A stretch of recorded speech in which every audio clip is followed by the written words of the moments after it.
Hi.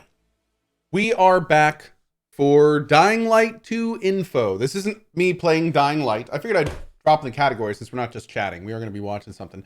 But what we're going to be watching is the Dying2Know series that they released over the course of this year, which is basically just a lot of information on Dying Light 2. So now that I've actually played through Dying Light 1 and the following DLC, we're fully caught up with the mechanics, we're fully caught up with the systems, we're fully caught up with everything. I feel like we'll probably get a lot more out of these than when we watched them last time. Which I, by the way, did not watch all of them. I think I watched one or two of them. So there should be a lot of info. Should be a lot of info in these that we have not seen yet. So on that note, let's go ahead and get started and see how they are. Stay in contact. Now run!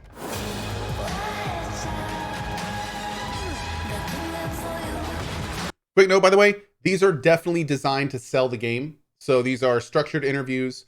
These are like a lot of hype moments, you know, a lot of big music, stuff like that. So just keep that in mind. These are very much promotional material. It's just they also have a lot of info in them too. So yeah, we're gonna go with that. Also, if you've seen a release date saying before February 4th, those were later revised. So keep in mind, February 4th is.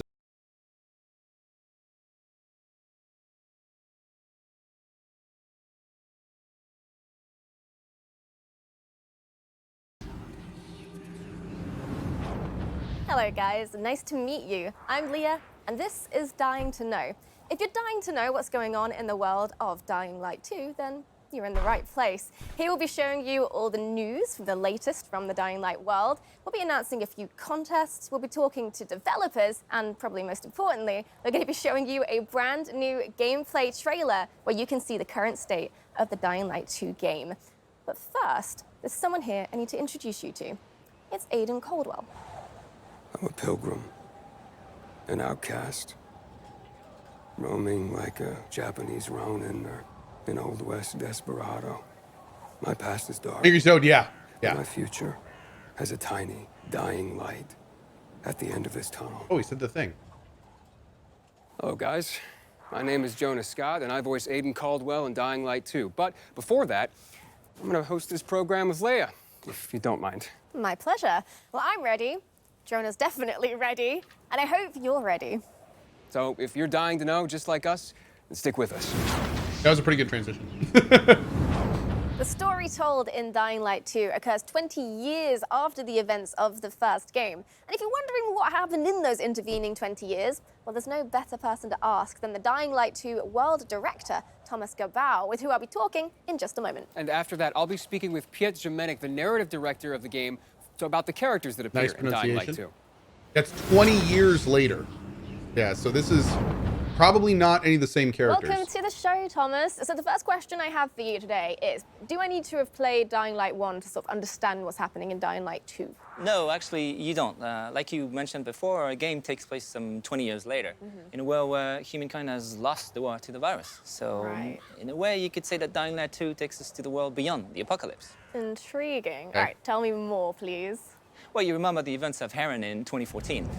Well, after that, world leaders, they had a tough choice to make. They had to isolate the city of Harran. Right. For that, they created an exclusion zone. Like in Chernobyl, only a lot more people were left to die inside the walls. Yeah, right. So they just isolated the entire The set is city. like And 11 did of it 10. help? Did it I stop agree. the virus? Yeah, for a while it worked. Enough for everyone to forget about it, at least. Only in secret, a handful of scientists continued to study the virus. You know, manipulating its DNA, creating new strains. They were looking for commercial and military applications. So, you know, they're doing it for the money, really. Yeah, of course. So what happened next? Well, next, the shit. By the way, super props for this set. Not only is the set itself awesome and based in Dying Light 2, but you can tell there's a green screen behind it, and all of the stuff in the background is from Dying Light 2. That's, in terms of sets, that's pretty awesome. That's pretty cool. By Christmas 2021, one of these mutated strains escaped from a level 4 laboratory located near Geneva. We don't really know if this was accidental or not, but this time the virus was much faster than any government. Before the world could react, civilization was on the brink of collapse. People were dying in the streets, capital cities were burning. By the end of 2023, 98% of the population had been lost to the virus. 98%? There was a few settlements remaining. But Oh, only Jesus. one city Okay, they was went still scorched earth. standing. The last bastion of mankind, our city, Villador, aka the city. Right, so Villador is what we have left. So that's everything that's happened Okay. outside of the city. What actually happens inside Villador? Well, the city has unique rules. My lord. First of all, it's surrounded by seemingly impassable walls. And inside the walls, the people that decided to use a radical new weapon against the infection, which actually gave them the upper hand in the first stages of the pandemic. Okay. But it also created terrifying new monster archetypes. 15 years on, a new equilibrium sort of emerged in the city. By daylight, human factions fight to control the city, and at night, the streets become the realm of these bloodthirsty, infected monsters. Great. Well, that is extremely interesting. Thank you very much, Thomas. And we'll be hearing more about the vibrant and fantastic city soon, I hope. But first, I think we need to hear a little bit more about the characters. So there... Huh. I wonder if there's not zombies during the day. Our second guest is a man of two industries, cinema and gaming. In a previous life, he wrote the hit HBO series Wataha? Wataha, yeah. Wataha. And then he moved on to Techland to become a narrative director. Piotr Jemenek. Hi, guys. Thank you. So we have plenty of time to talk about the rest of the characters in Dying Light. Did you, 2. Angelus? Okay. There are tons of them. But today, I think we want to focus on Aiden Caldwell, the protagonist. You want to talk more about him? Or? Yeah, sure. So, Aiden, he's the member of Outcasts, you know, the group of people traveling through this dangerous world of Dying Light 2 called pilgrims, because he's looking for his relative, the person whom he lost many, many years ago, and that person is his only memory from the past, and the only answer to whom Aiden really is. Aiden is a really rich, deep character, very, very much cooler than I am. Oh, no, come on. I mean, he can run across buildings, jump from This is rooftop to Chernobylite. rooftop, use all kinds of weapons. Yeah, well, you know, he didn't have much choice. This world is full of infected, bloodthirsty creatures, so he didn't have much choice, right? The weak die, the strong survive, and Aiden, he just has to be strong. But why did he come like that? Why him? That's the survive, and Aiden, he We designed the version of in melee combat to look like an urban ninja. This caters to something gothic-inspired accessories such as... What is this shirt he's wearing? Oh, these are different archetypes. Aiden Tank, Aiden Healer, Aiden Long Range. They're like classes.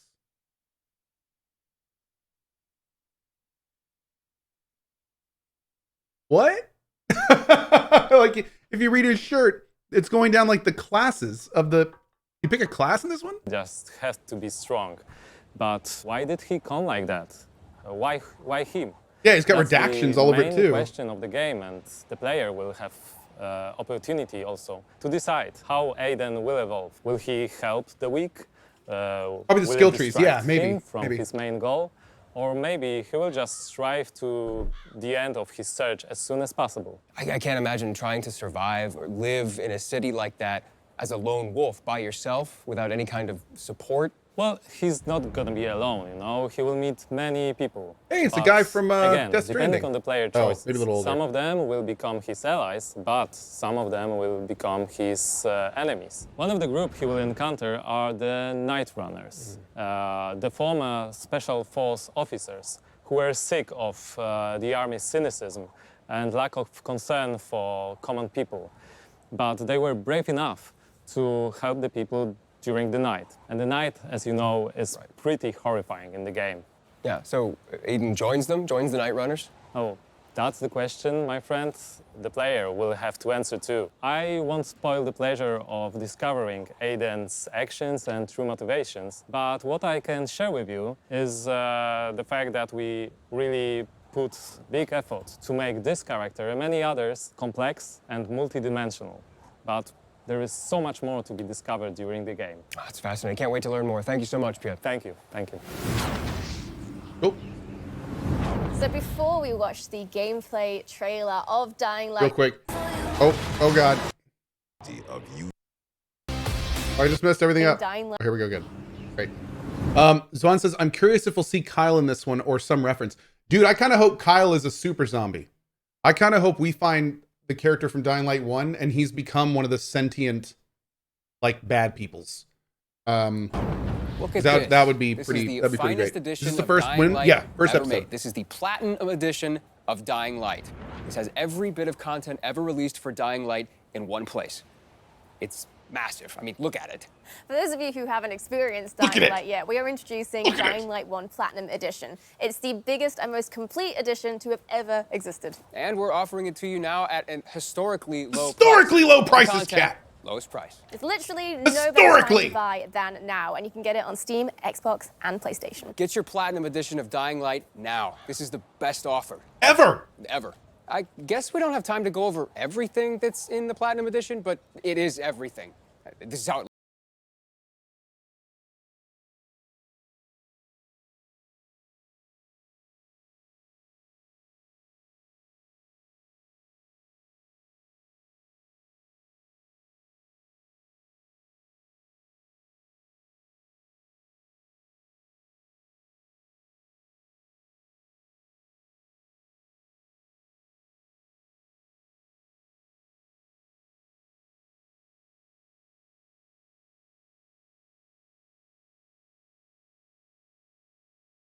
Okay. Okay, so I'm excited because you guys are in just a second gonna see the official gameplay trailer for Dying Light 2. And then after that, we're gonna interview some of the devs that made it possible. So, without further ado, here it is. Hey everyone! We've been quiet for some time, since, like the rest of the world, we had some unforeseen hurdles to clear. But the wait is over. Let's dive into the open world of Dying Light 2. That looks like it will save my life many, many times. The last slice of Dying Light 2 showcased the mission from the main storyline. You get after those fuckers. You saw how your decisions influenced the narrative and notably changed the environment. We might have to watch that again. This time, we want to give you a broader look at the game and a sneak peek at some of the things we'll be talking about in upcoming months. There's the glider. That looks pretty good. In Dying Light 2, you become Aiden Caldwell, an outsider trying to unravel a tangled mystery from his past. Its trail leads him to the city, probably the last bastion of mankind in the world. Okay, there's definitely zombies around during the day. They look good. At first, you feel like this intense, brutal place will tear you apart. But then you meet the Night Runners, veteran survivors who help people in better days. By the way, I'm Hakon. You were a night runner. You used to help people, remember? Night runners are gone. Finished. A myth.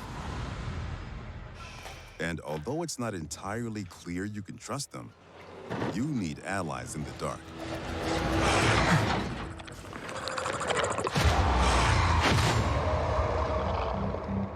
And these are the modern Dark Ages. It's been 15 years since the apocalypse and the world has changed.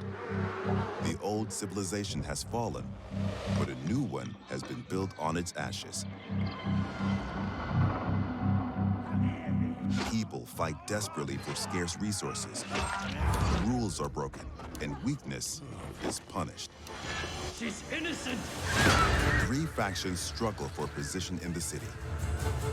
Survivors pride themselves on being able to adapt to any circumstances and cobble together safe zones almost everywhere. Peacekeepers, loyal soldiers who want to impose their version of law and order and trample all in their path. Renegades, ex-prisoners serving their ruthless colonel, seeking to become sole rulers of the city. Where is Wolf? I'm thinking Peacekeeper's first run. Use these factions to reach your goal. Help or harm them to reshape the city to your liking. Just remember, each faction contains complex characters. Nosy Parker, ain't ya? Got some kind of bad habit? Dude, I gotta admit, I wonder if this game is actually gonna warrant 3 full playthroughs. That'd be kind of great. Like, I wonder if they're going to be different enough and kind of deep enough to where they would be like completely different runs every time. That could be really cool. Was she bit on her neck? What are we on right now? 329? Faction Was that a contains shadow? It might have been a complex shadow. characters. Nosy Parker, ain't ya? Got some kind of That's a bad shadow. habit of Okay. yours? So, will you follow cold calculation? Oh, wow. Really, Tarquinius? The Bazaar needs good people. Help us and you'll find a home here. Some in the city offer no chance for an alliance. Bandits, outlaws, and common thugs live only to plunder and kill, plunging the streets into chaos. Yet, nightfall scares all of them equally.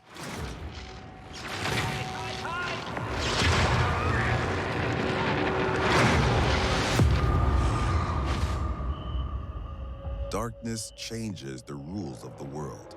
As the light fails, monsters crawl out of hiding to prey on the poor souls caught outside the safety of UV rays. Hordes of infected pour into the streets like decaying lava. The deadly spawn of 15 years of mutation and evolution.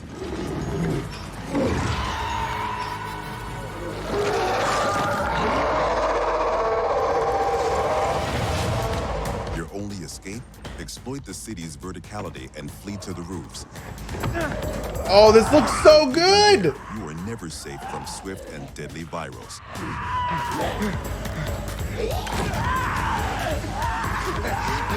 Or even greater threat. I want to see like just regular free running. That looked like Yet scripted night free running. brings opportunity as well. Nests Yeah, the movement rife looks with good. infected during the day now lie empty. To explore them, you must tread carefully. But those brave enough to face the terrors of the night can loot a jackpot.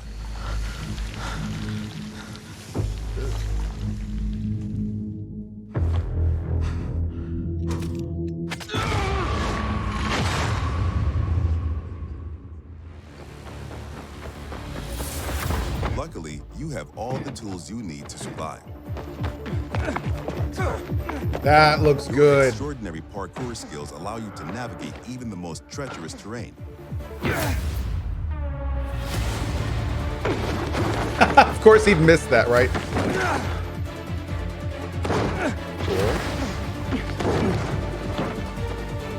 So this doesn't look You scripted. can count on your parkour acrobatics to save your life. But often, you'll have to face your enemies head on. And then you have to be smart, resourceful, and determined.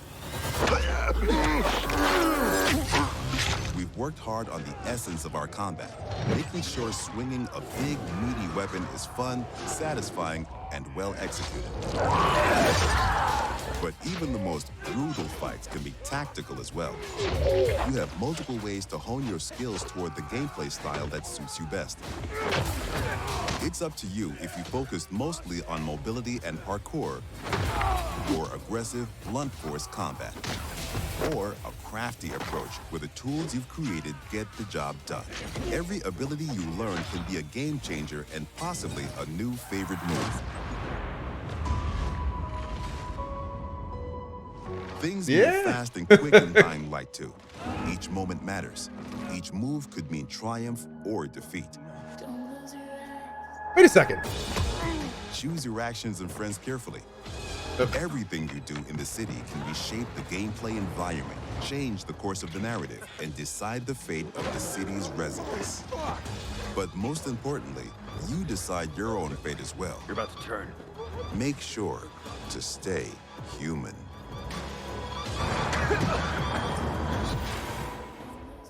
I gotta admit, An extensive post-apocalyptic. it really helped that we played the game before we played this, or before we saw this.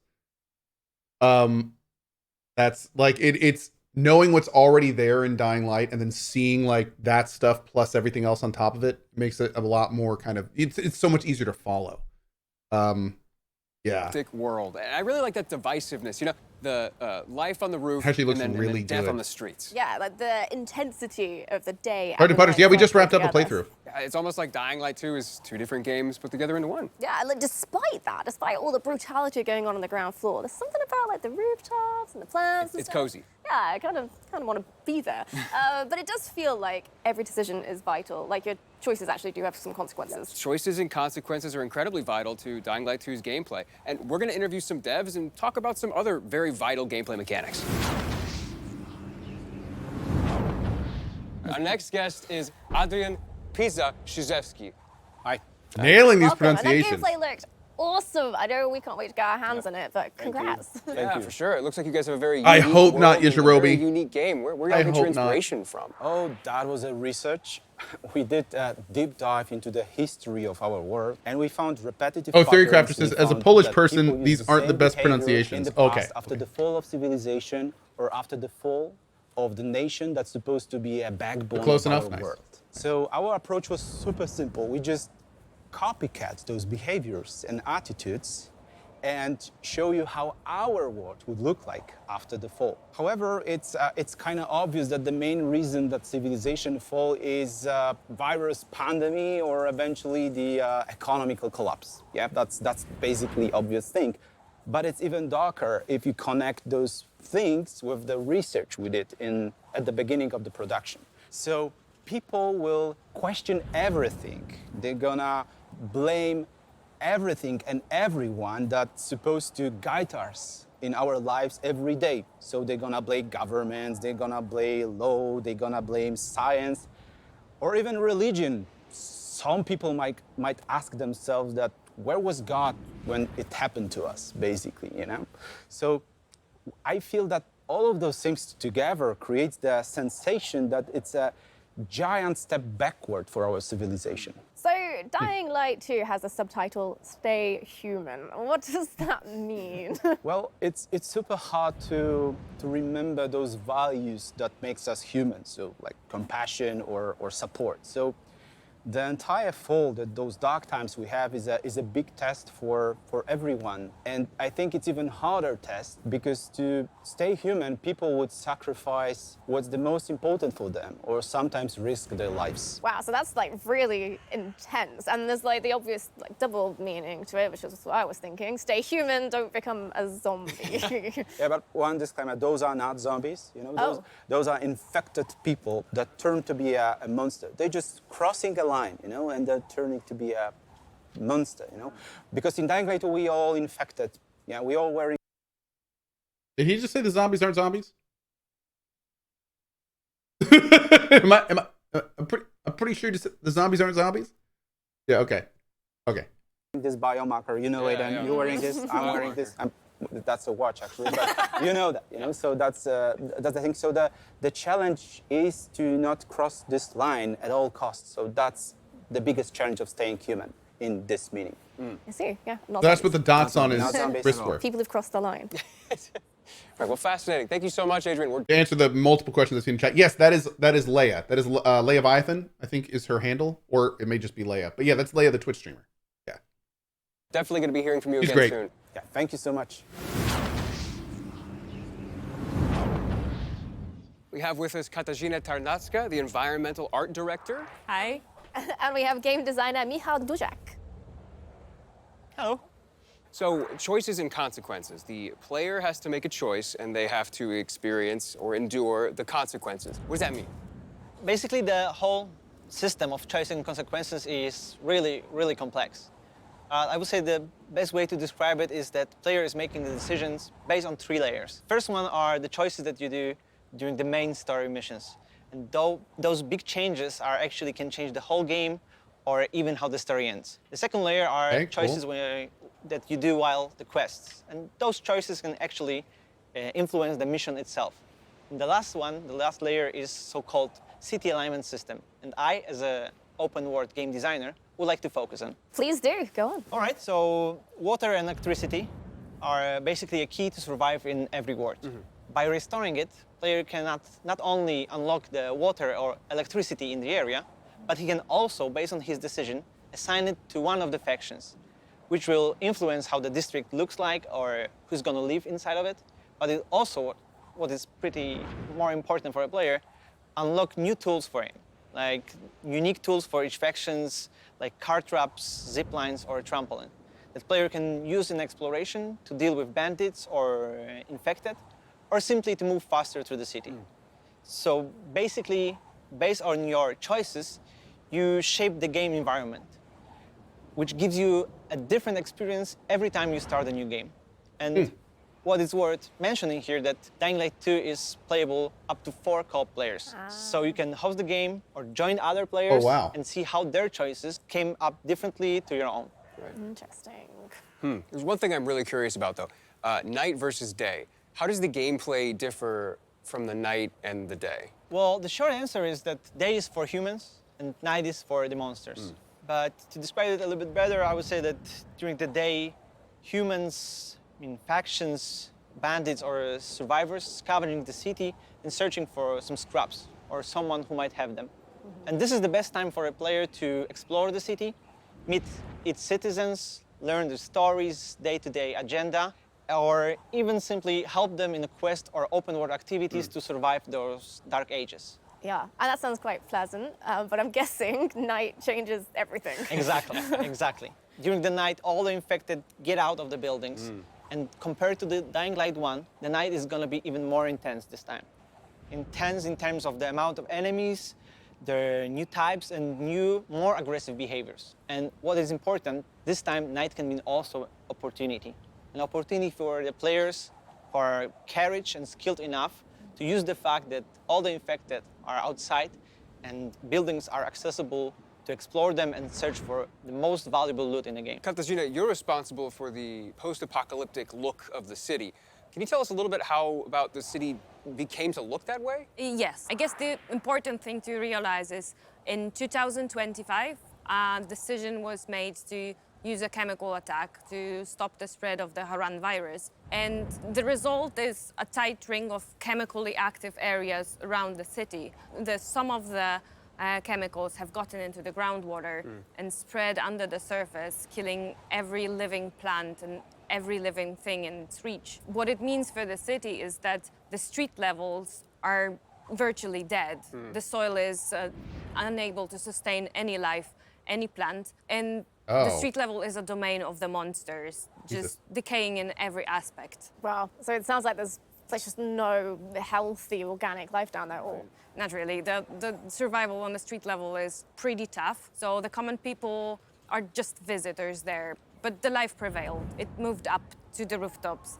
And this is where the plants are flourishing and blooming in the post-apocalyptic landscape. And this is where people build and develop the new world of Dying Light 2, electricity producing windmills and safe zones for the player. And in a way, in a metaphorical sense, the rooftops are the new default ground floor, the level 0, and trip to the streets is, in a way, a trip underground, a -1 of sorts, just a corpse of a lost civilization. Yeah, to say the least. I can't imagine being a citizen living in that city, let alone being a player, and how challenging that's going to be. Yeah, and hold that thought. Thank you very much for joining us today, but it's now time to introduce our next guests. Cool. Yeah, the gameplay stuff is great so far. This is all really good info. I have one question about the open world in Dying Light 2. How big is it? It's pretty big. We know that. Can you tell us a little bit more? Yes, of course. The map in Dying Light 2 is divided into 2 huge regions and several zones. There are plenty leftovers from the lost civilization for you to scavenge. But we didn't want our players to perceive the map only horizontally, so we see the map as a multi-level 3D world that supports your traversal and helps you solve parkour puzzles. Yes, in-house we call it multi-layer open world exploration. And you know, the movement system from Dying Light 1, we remove every restriction from the player. You can move everywhere you want, how you want to do it. And when I think about it, I think that was a big challenge for us to create the geometry that supports all of that. And we did it, and I think we did it well. Doing the same thing in Dying Light 2 wasn't our goal. We want to make one or more step forward to surprise the player expectation. That's why we doubled the number of parkour moves. Doubled. And I mean, it's not like there was a shortage in Dying Light 1, so what? Yes, the iconic Dying Light 1 parkour is essential there. We improve it. We double the number of parkour moves. The players will see over 3,000 different parkour animations. From the basic move, through the tricks, to the small little tasty details there that you can see it. Okay, well, unfortunately, I'm gonna have to stop you there, but don't hate me because in the next episode, we're gonna be talking more about parkour and how the team have managed to make an authentic urban running experience in Dying Light 2. Yeah, thank you guys so much for the information. Bartosz, Peter, it's been a pleasure. Thank you. Thank you very much. Okay, so the last and arguably the most important question I'm sure you have is when is the release date? Yeah, that is This is probably going to be the first one. Right, here we go. And luckily, we have the answer.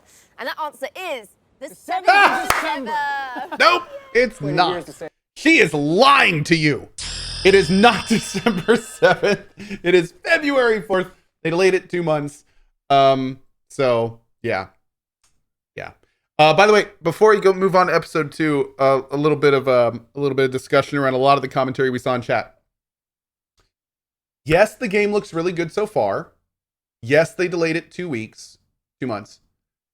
Yes, I absolutely get cyberpunk vibes from these things. Absolutely.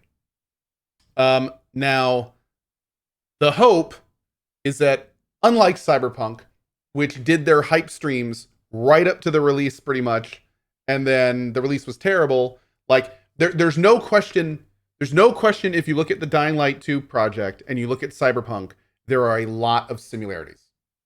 And I think it's totally okay for people to be concerned and for people to go into it concerned.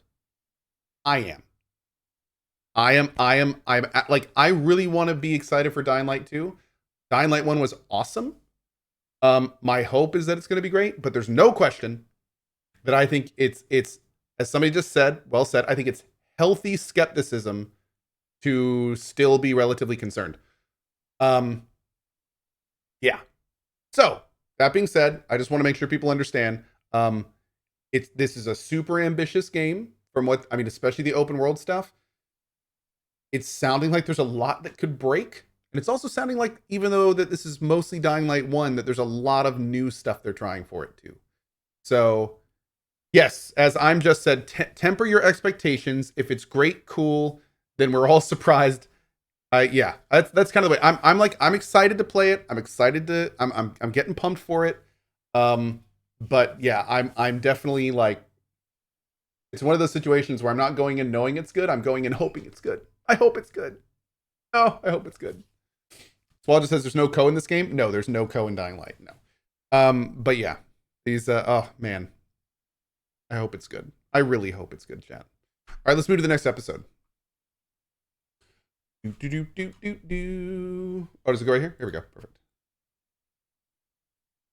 Please select your floor. Go ready.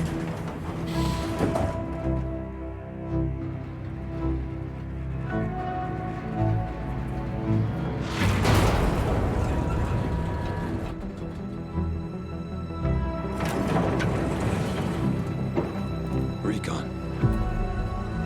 Be careful.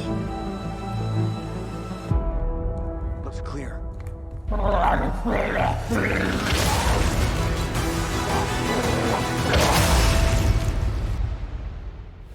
Wait, did he just explode like right after he pushed him? Hold on. Looks clear.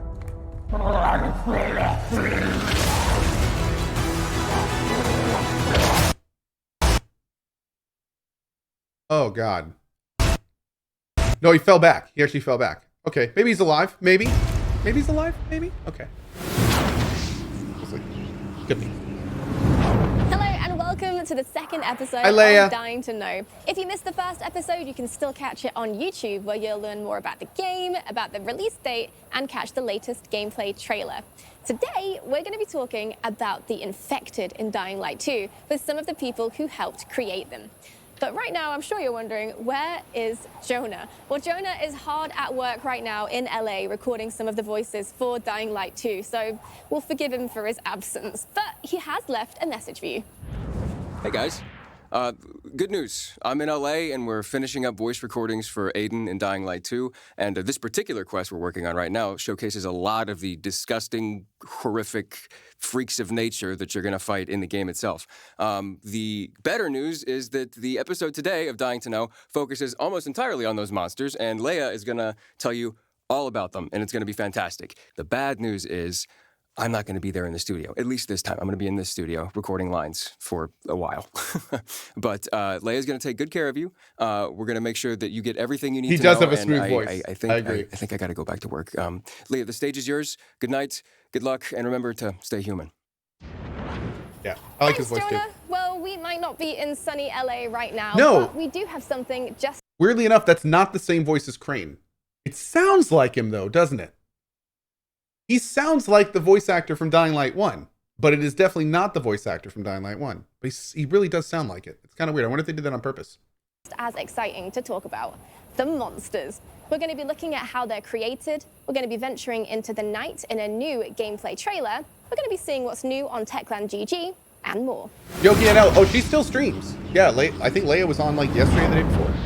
But first, let's take a moment to thank our amazing community. You. We love seeing you react to our content, and your comments help motivate the entire team. So thank you. Over 750,000 of you tuned in to the first Dying to Know live stream. Over 10 million of you have watched the first gameplay reveal trailer. What? And over 17 million comments have been left across our social media channels on all platforms. It's amazing. Thank you. There is literally nobody we would rather explore the darkness alongside than you. Thank you, Nuri. Our first guest today is Timon Smektower, the lead game designer for Dying Light 2 Stay Human. Hello, Timon. Hi, hello. Hello, welcome to the show. So we're talking about monsters today, and where do monsters start? They start in the imagination of the game designers like yourself and the others. So what can you tell us about them? So first of all, I think it's important to say that our monsters used to be sick and suffering people who just didn't manage to find UV light or any other cure in time.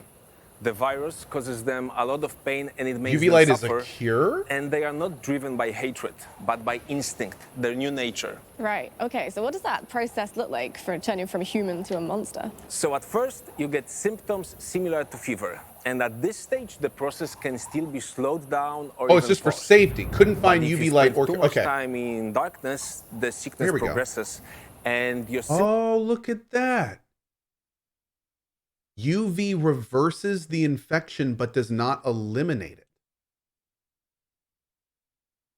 symptoms become more severe, and eventually you will turn into a volatile, a quick, agile, aggressive, bloodthirsty monster. Right, and if it gets to that point, is there anything you can do? Is it reversible? Well, unfortunately, once you have turned, there's no way to revert it.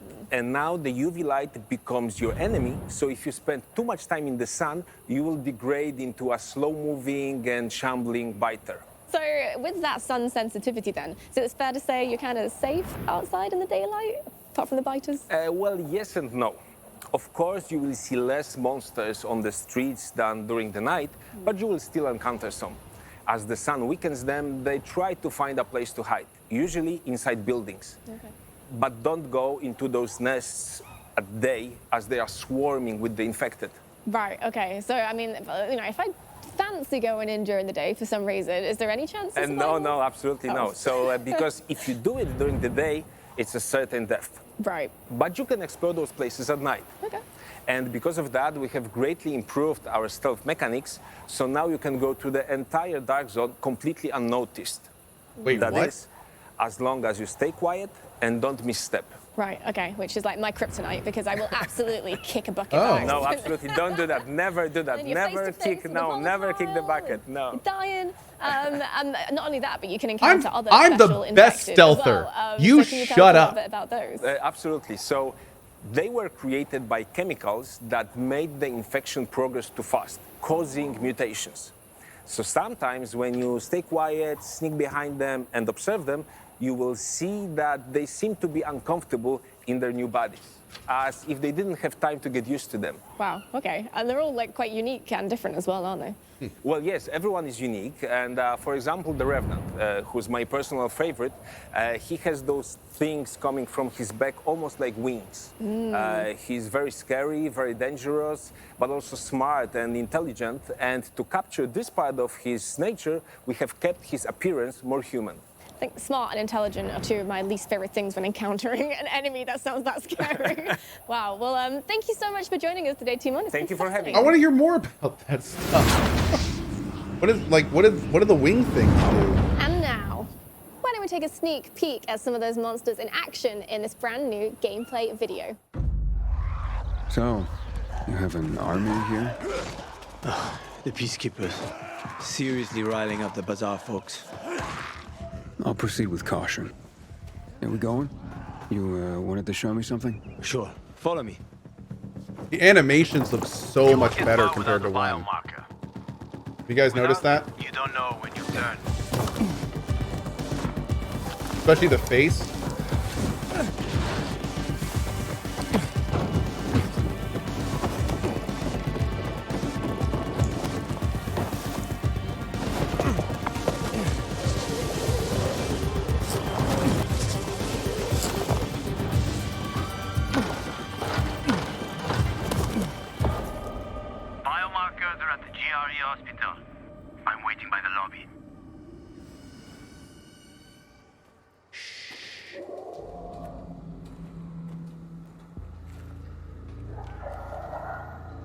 Sleeping Beauties.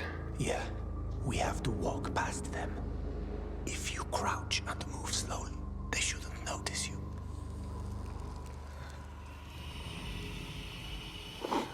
Get too close, and you're done for.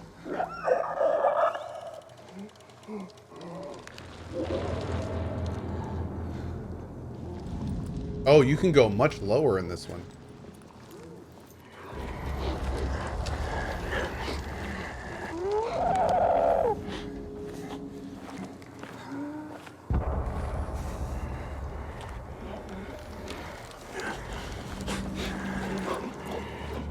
Oh my god, dude, those sounds. What is that? Chemicals. Nasty shit. GRE doused the whole hospital with it. Along with the patients and staff.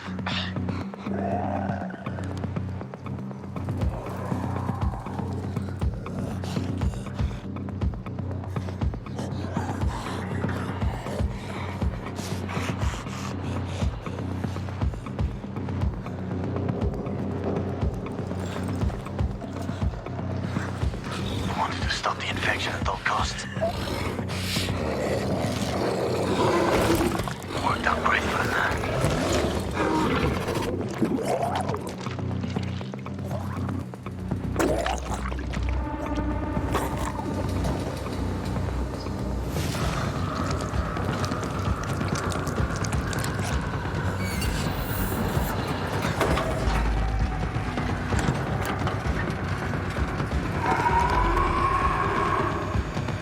We got company here. Don't move.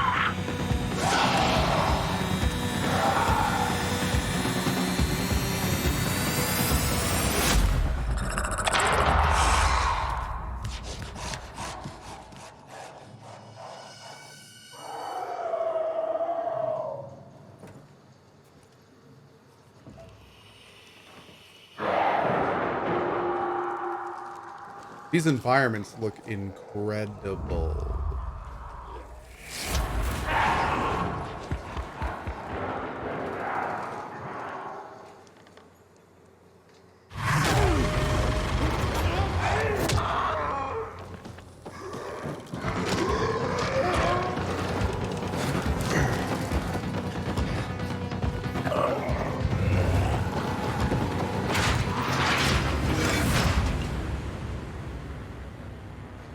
Yeah, that's great. Sorry about this. What? Sorry about what? About that. On behalf of all its whores, bandits, and idiots. I christen you a citizen of Villador. You're about to turn. Get into the light fast.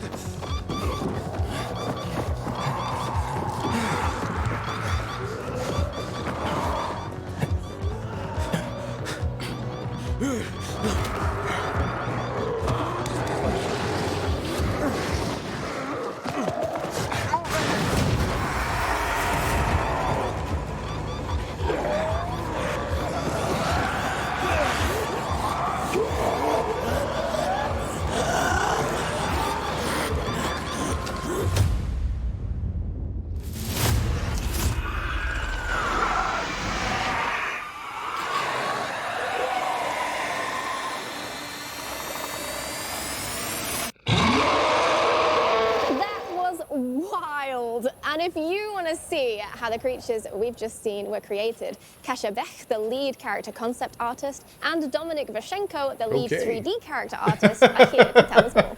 That was a wild scene. That was good. Hello, welcome to the show. Hi. Hello. Hello. So my first question for you By the way, today Pineapple is, Pez, how did thank you you come for up with earlier all to of the mod team. forms and $10. shapes for the monsters in the game? Yeah, so first we had to create a general idea of how virus could evolve visually. Okay. We used elements from various skin diseases, like hardened tissue working as organic armor, blisters filled with yellow pus as weak points. Yes, a lot of that did look some scripted for burned the gameplay, skin yeah. scars to create interesting texture on the skin. Yeah. Yeah, for example, we have Demolisher and his blisters. They shine at night. And that's because we wanted our monsters to be like really visible and recognizable in the darkness.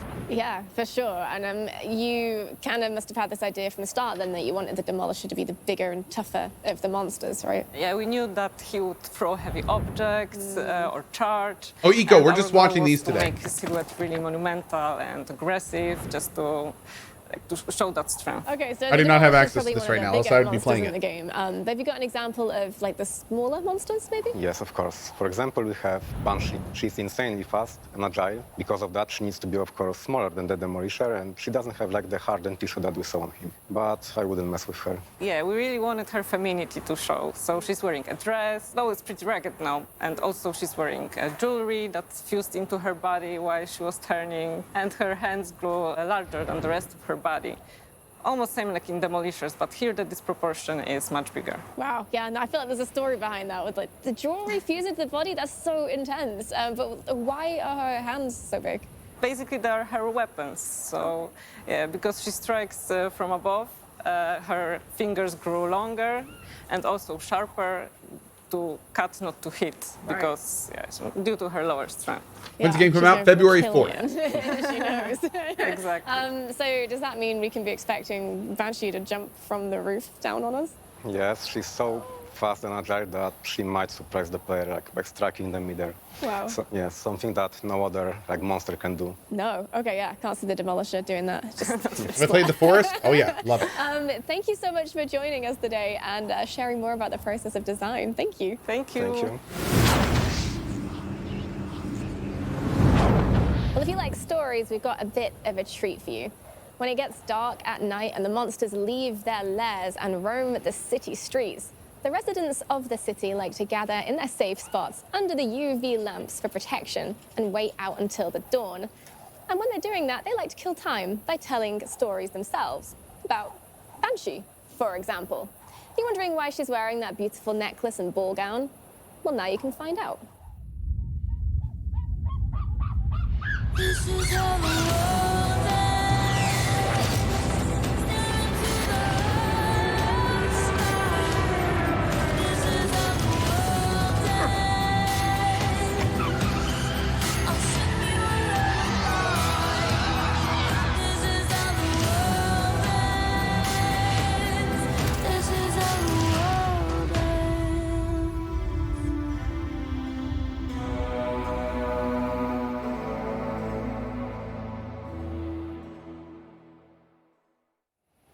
Techland have partnered with Dynamite to create a comic series, and this is just a teaser of what to expect. You can get a physical copy yourself in stores soon, but if you head to techlandgg.com, you can also get a digital version for free. And also on There you go. Techland GG, there is plenty more content. You can find a brand new starter pack, more information about the monsters. You can get a 6-piece outfit. I thought that was like very, very in-game soon. stuff More for a information second. about the game not. entirely. The Dying2Know shows basically everything. So why don't you check it out for yourself at techlandgg.com. Hockey93, it is concerning. So, I mean, it's I feel like I know quite concerning. a lot about monsters now, but if there's one thing that intrigues me, it's how do you make something so inhuman and terrifying come to life in-game? Luckily, we have the one person who can answer that question here with us today. It's Dying Light 2's animation director, David Lubrica, and he's here to tell us more. Welcome, David. Hello, welcome. Hello. So you work with the animation team in taking all that concept art and bringing it to In a lot of life ways, and having like an Katerin. actual living, Yeah. breathing monster in the game. So where do you even start with that? So the process starts with creating a prototype and then designing choreography based on this. Then we take it to the mock-up Yes. shoot, and that's where we have our actors interpret the movements, and we actually learn from them also. That gives us some extra ideas. Yep. But the real magic happens when we take all the things we captured and start putting it into the engine and into the game's language. Okay, can you give us an example of that in game? Sure, like Volatile, for example. So he sniffs around, he searches for his prey, he has those cat-like jumps, but many of those movements are actually characteristics of the creatures we know from animal documentaries. And he combines them with some new ones and unique ones, and that's what makes him who he actually is. Oh, okay. So I'm going to be like in game. I'm going to be searching him out and trying to see all these little details you've made, which is probably not the best idea because I think that will get me killed. Right.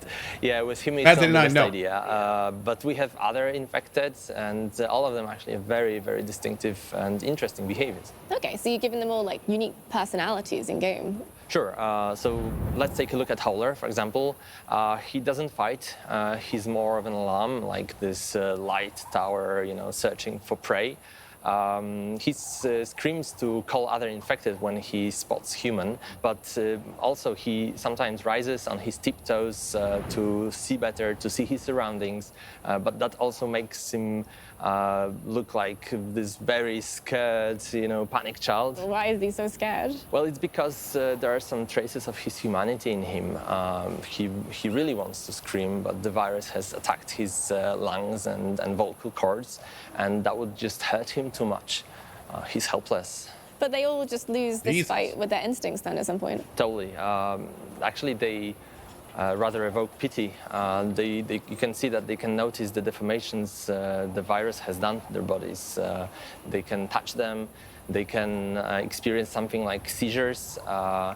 And you can see that all this aggression, all this rage is repressed in them. Something might trigger it, and that's usually an opponent. And you can see that all this energy is released and transferred on the opponent, on the player, for example, us. I can't wait to see that in game. But I want to talk about Banshee because we mentioned her earlier. We've seen how she looks, but like, how is she animated?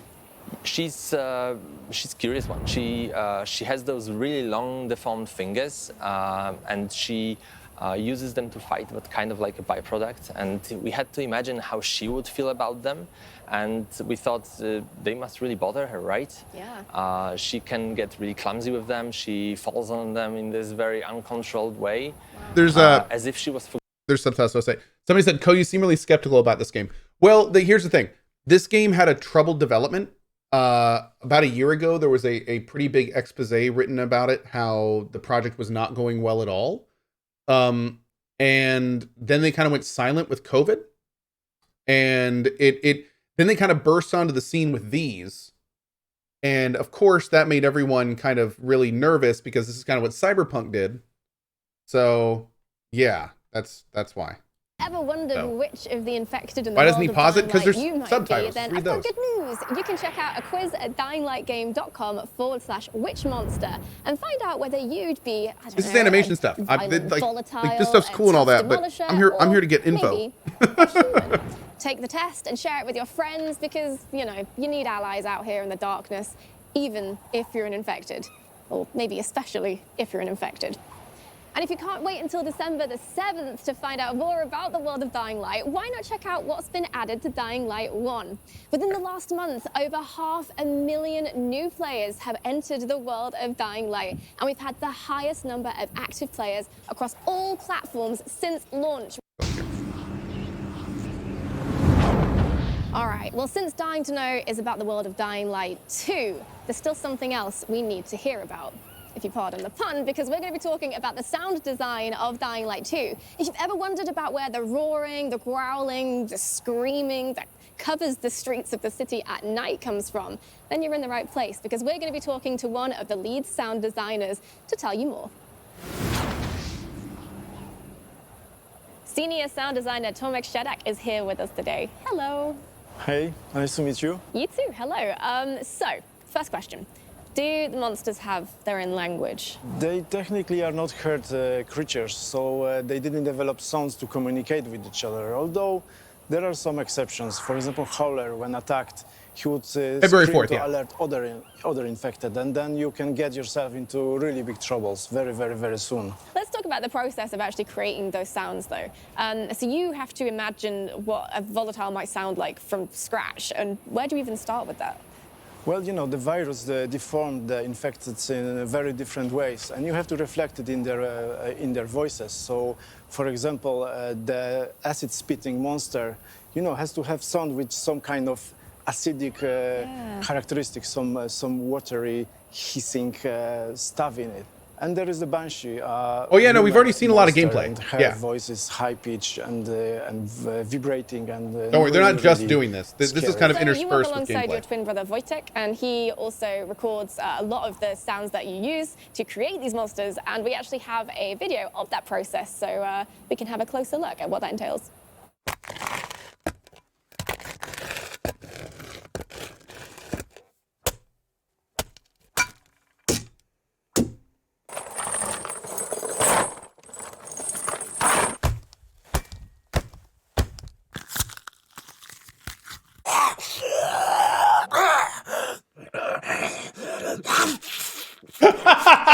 That's great.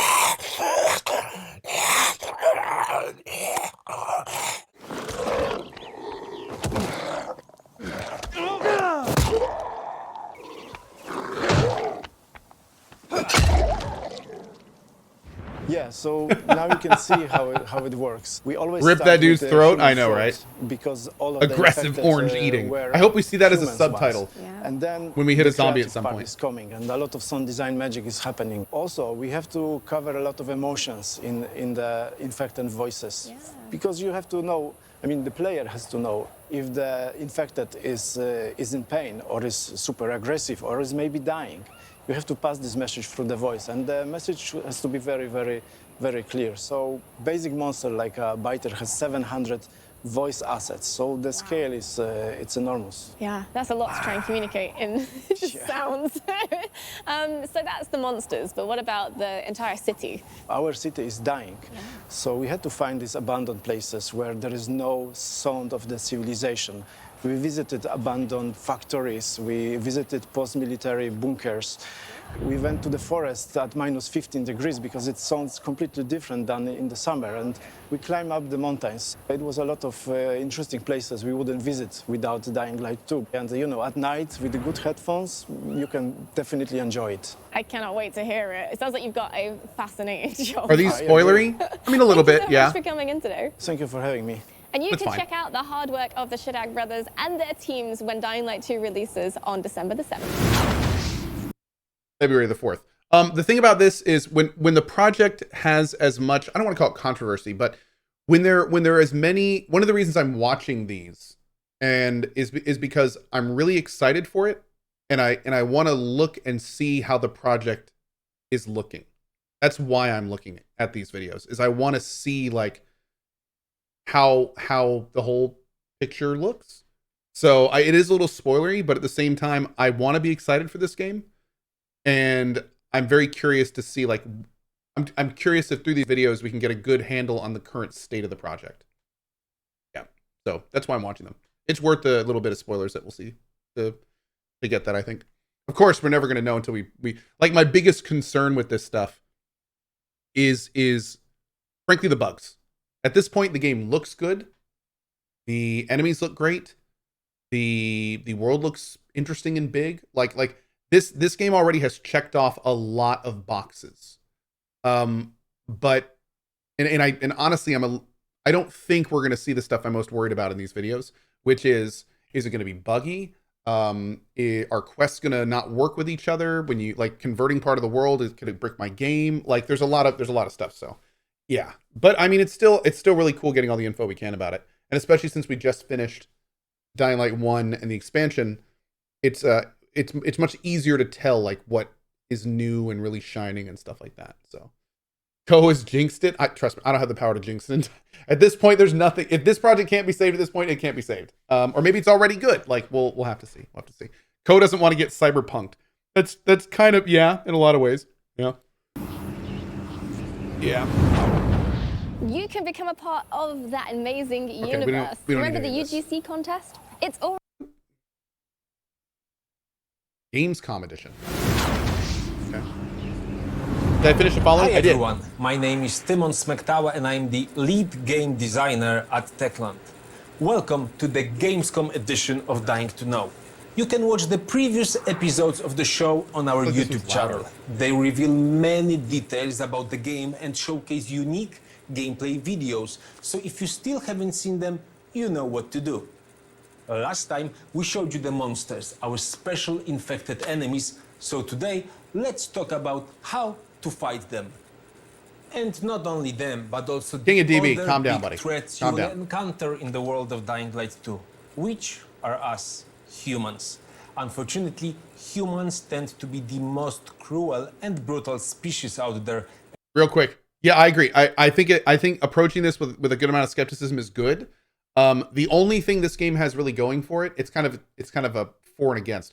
The thing that this game really has going for it is Dying Light 1 was awesome. And this game is mostly Dying Light 1. Let's be real. Dying Light 1 was fun. The game was incredible. It was great. And they have that foundation to build off. But then of course we hear about, the articles about its trouble development and that problems were going on. And this project is just different enough from Cyberpunk where I feel actually a little bit more hopeful.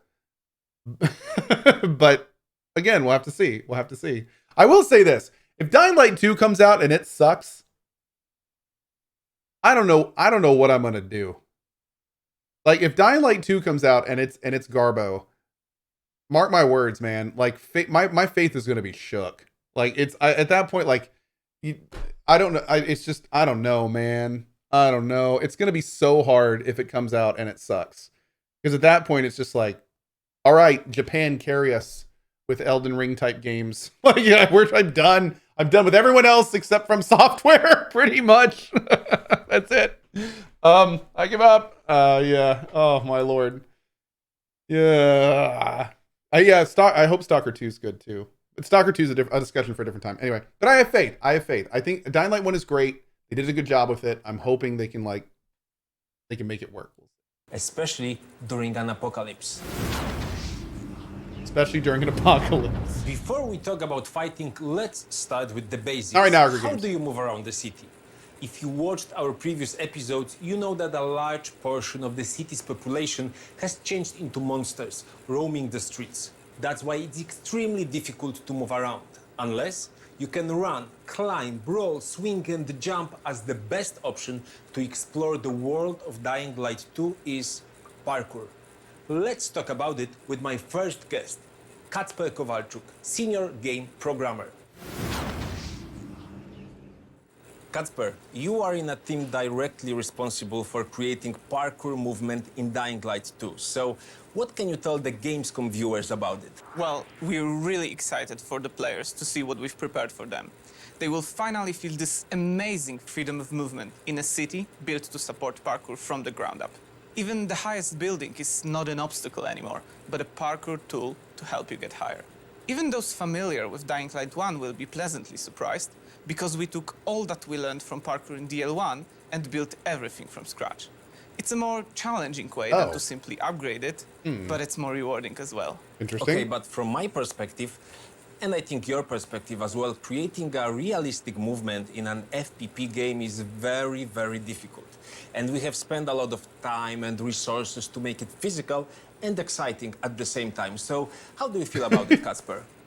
I will say, someone in chat just goes, so wait, instead of just using the already good system, you rebuilt it from scratch and then delayed the game 2 months? It's kind of like, I don't feel like that was the best use of resources.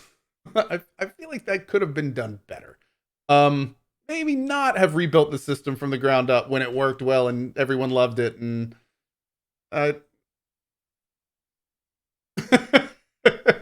don't, but it looks good. So I'm not really too worried about it. So far the new system We looks really great. wanted to improve players' perception of their avatar's body and of what happens to it during parkour. The animators had their hands full, but it definitely makes you feel like a real traversal, which is a person who professionally does parkour. Okay. It's all thanks to dozens or even hundreds of new animations. It's especially visible with ropes, pipelines, monkey bars, etc. With the All the increased parkour we've number of seen looks great so animations, far, players so. can almost physically feel each movement while climbing the buildings. It gives them a realistic parkour experience and is That also looks surprisingly cool. simple to master, even for beginners. So the there is- city allows players to traverse it effectively as soon as they get there. It looks like it's not a and their grappling hook, mobility but it's like a increases more swing as they rope? learn new skills. There comes a time when players start noticing synergies between movements, and that's when the real fun begins. You literally feel like flowing through the environment. They also find out that the city itself helps them with parkouring, and what might have seemed an obstacle at the beginning becomes an asset once they learn how to use it. Okay, but parkour can be more than just a way to traverse the city. In Dying Light 2, it's quite handy in combat too.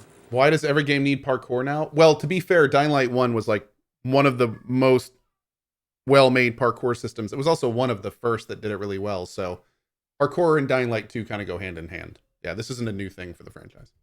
Yes, for example, I could stun my opponent with a powerful blow, then use elements They're kind of the parkour to OGs rebound for this from stuff. him and kick another one. This and He's Dying also Light 1 and stunned now, Mirror's Edge. so I can rebound from him too. By combining parkour and combat, cool. a skillful player can wreak havoc on both humans and the infected without even touching the ground. Well, Honestly, hey, So, Kacper, I'm going to go ahead and say it. I tried Mirror's Edge. I like Dying Light's parkour a lot better. Mirror's Edge, with Mirror's Edge, I got frustrated a lot. I felt like a lot of the moves to connect between things just weren't there. I mean, it was cool, don't get me wrong, but I liked Dying Light parkour system like significantly better than Mirror's Edge. I got frustrated in Mirror's Edge a lot more than I ever did in Dying Light. thank you for joining us, and thank you for explaining us Yeah, how it's the clunky. game's parkour system I mean, works. yeah, to be fair, Mirror's And Edge I is believe older, you, the same as but I, just yeah. can't wait for people to see it in action themselves. Definitely. So thank you once again. Take care. Assassin's Creed isn't really parkour. So let's talk more about how you can I use feel like that's parkour different. not only for traversal, but also for combat. And speaking of combat, Do I parkour in my real life? next Oh yeah, guest all over my is house. Yeah. Matt Courtois, lead technical gameplay animator. So I run around my house. I wall run and slide down Matt, ça va? banisters and Ça va, merci. Thanks for joining us. use my grappling hook. I would like to start with something that was quite difficult for us, if you remember, at the very beginning of the project. How to present melee combat in first-person perspective. Oh, I remember. You actually just said, creating satisfying melee combat from a first-person perspective, that's a real challenge. Dude, I love their That's accents why we so spent much. many weeks iterating it, improving it, until we got the right feeling. We feel we have created something special, and we're very excited to discover how players will react to it. So what do you think will excite them the most? I guess, we've worked very hard for our combat to be visceral. So we created many exciting and immersive elements, such as what we call progressive hit reactions. So it's basically consecutive hits on enemies will enhance their reactions. They will react differently based on the weapon category you're using, based on the body parts you're targeting. So you can stun them, you can trip them over, you can cut off their limbs, which might sound pretty terrible. But it's also cool, right? And it's also very useful and But it is also cool. The direction of your swings also matters, and so does your position relative to theirs. We work also with professional stuntmen to record more special, more Wait, spectacular. wait. Somebody said that guy's lying about everything you can do. No, you can do most of that in Dying Light 1. You absolutely can target limbs. You can cut them off. You can hit someone in the head to stun them. You can cut off their legs to make it so. Yeah, no, I think he's talking about making everything Dying Light 1 was and more. But you can already do that in 1. Yeah. Heat reactions. That was mostly for parkour combat. Absolutely. But also, generally speaking, to highlight players' power and to convey as much satisfaction as possible. And I think it's safe to say that immersion is very important in the world of Dying Light 2. It's post-apocalypse, so it's very brutal and very demanding. So to survive, you really need to step up your game. So I don't know, maybe you have some tips for the players. Maybe you think there's something they should focus on. My best advice would be to be creative in combat. So like you just mentioned with Casper, in Dying Light 2, parkour and combat are very connected. They're even intertwined, right? Allowing players to combine one with the other very easily, very smoothly. So technically, you can use the environment in combat, of course, as in kicking an enemy right after a wall run, or even you can use the enemy to get somewhere you like. So you would just vault over them, trigger a double jump to get higher, maybe somewhere you had trouble reaching before. But if you want, you can also just land back down, trigger a very powerful attack. It's completely up to you. Your options are almost endless. That's what we call creative combat. And to me, that would be the best weapon. Okay, so yeah, Club, we're gonna watch that stuff. Awesome hint, and thank you for that, and thank you for sharing all of the details, and thank you for joining us. We have used over 3,000 animations of jumps, grips, and other parkour moves to create a few dozen skills that can be mixed and combined, so every player can find her or his own way to survive in the city. In a minute, you will see that in our new gameplay trailer. But first... Here we go.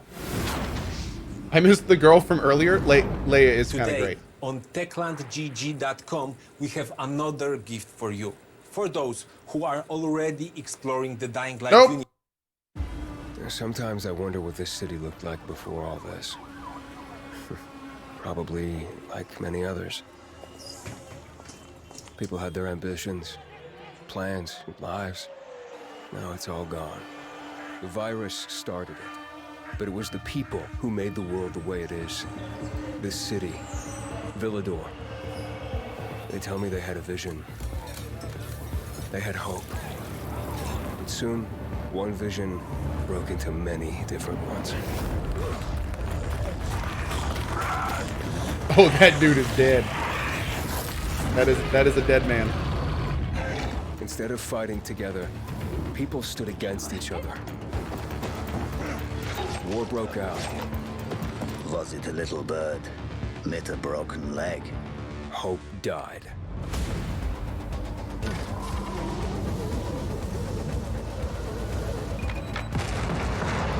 Now the city is falling. Each time we strike down an enemy, we absorb their strength. But I can't let that happen. At least... Is that scripted?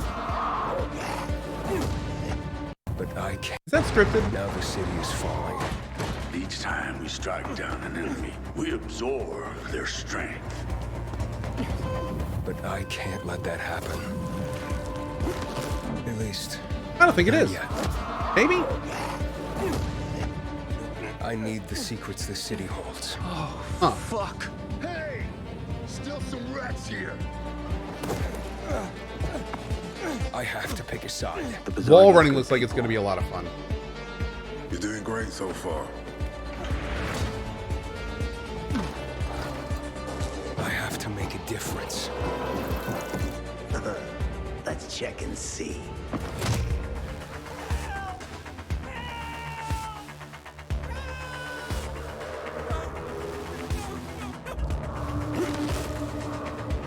They say that great change is a series of small gestures. How about this series?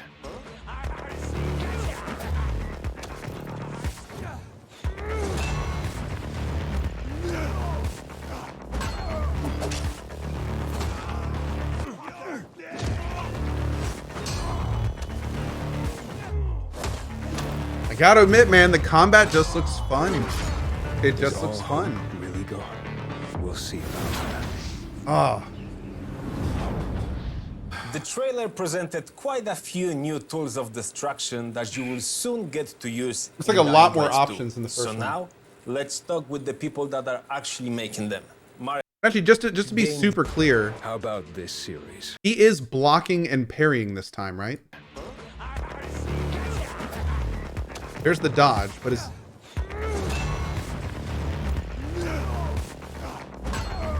right there. He definitely hit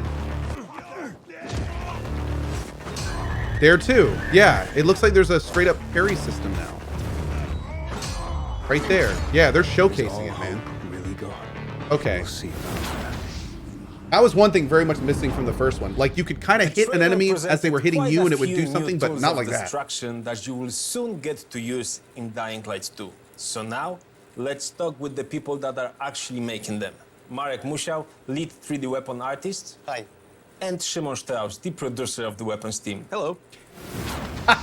Can you imagine how much fun it would be in a game like this to be the producer of the weapons team? Like, I bet you that guy has some stories. The first question, maybe to Marek, is... They're so ridiculous can in you explain one. how we So as ridiculous. a team have approached the process of creating weapons of Dying Light 2? Yes, we wanted the weapons to be credible. It's been a long time since the apocalypse and everything of value has already been looted. There aren't any stores to buy a new weapon, so you need to build your equipment from what you find. That's why we had to design dozens of unique weapons practically from scratch. And actually, that was our design pillar, the modern Dark Ages. Absolutely. Modern Dark Ages is this concept of fallen civilization that moved back people nearly to the Middle Ages. So there are no laws, no rules, no technologies. That's why our weapons, we try to create them in a most deadly and violent way. And working with that concept, where did you get the inspirations from? Well, citizens of Villedor, they could only use stuff they found in the world. Thank you. So we thought we should do exactly the same. We scavenge. So mostly we've been looking for our inspiration in stores selling agricultural, construction, military tools. But also at places like junkyards. Actually, that's true. So right now we've got nearly 200 of them in game. And even though some of them may look very simple, we've got also quite the opposite, like, I don't know, semi-automatic crossbow. I will love this one. And I'm going to put you on the spot. Tell me this isn't going to be Cyberpunk 2077, Declan. Sherry, you've played the game. Tell me we're not going to get another Cyberpunk. Let me be excited about this game. Can you tell me that, Sherry? Can you? I'm expecting him to be like, well, I don't want to get your hopes up. It's just like sales. Declan Sherry, CohhCarnage, ...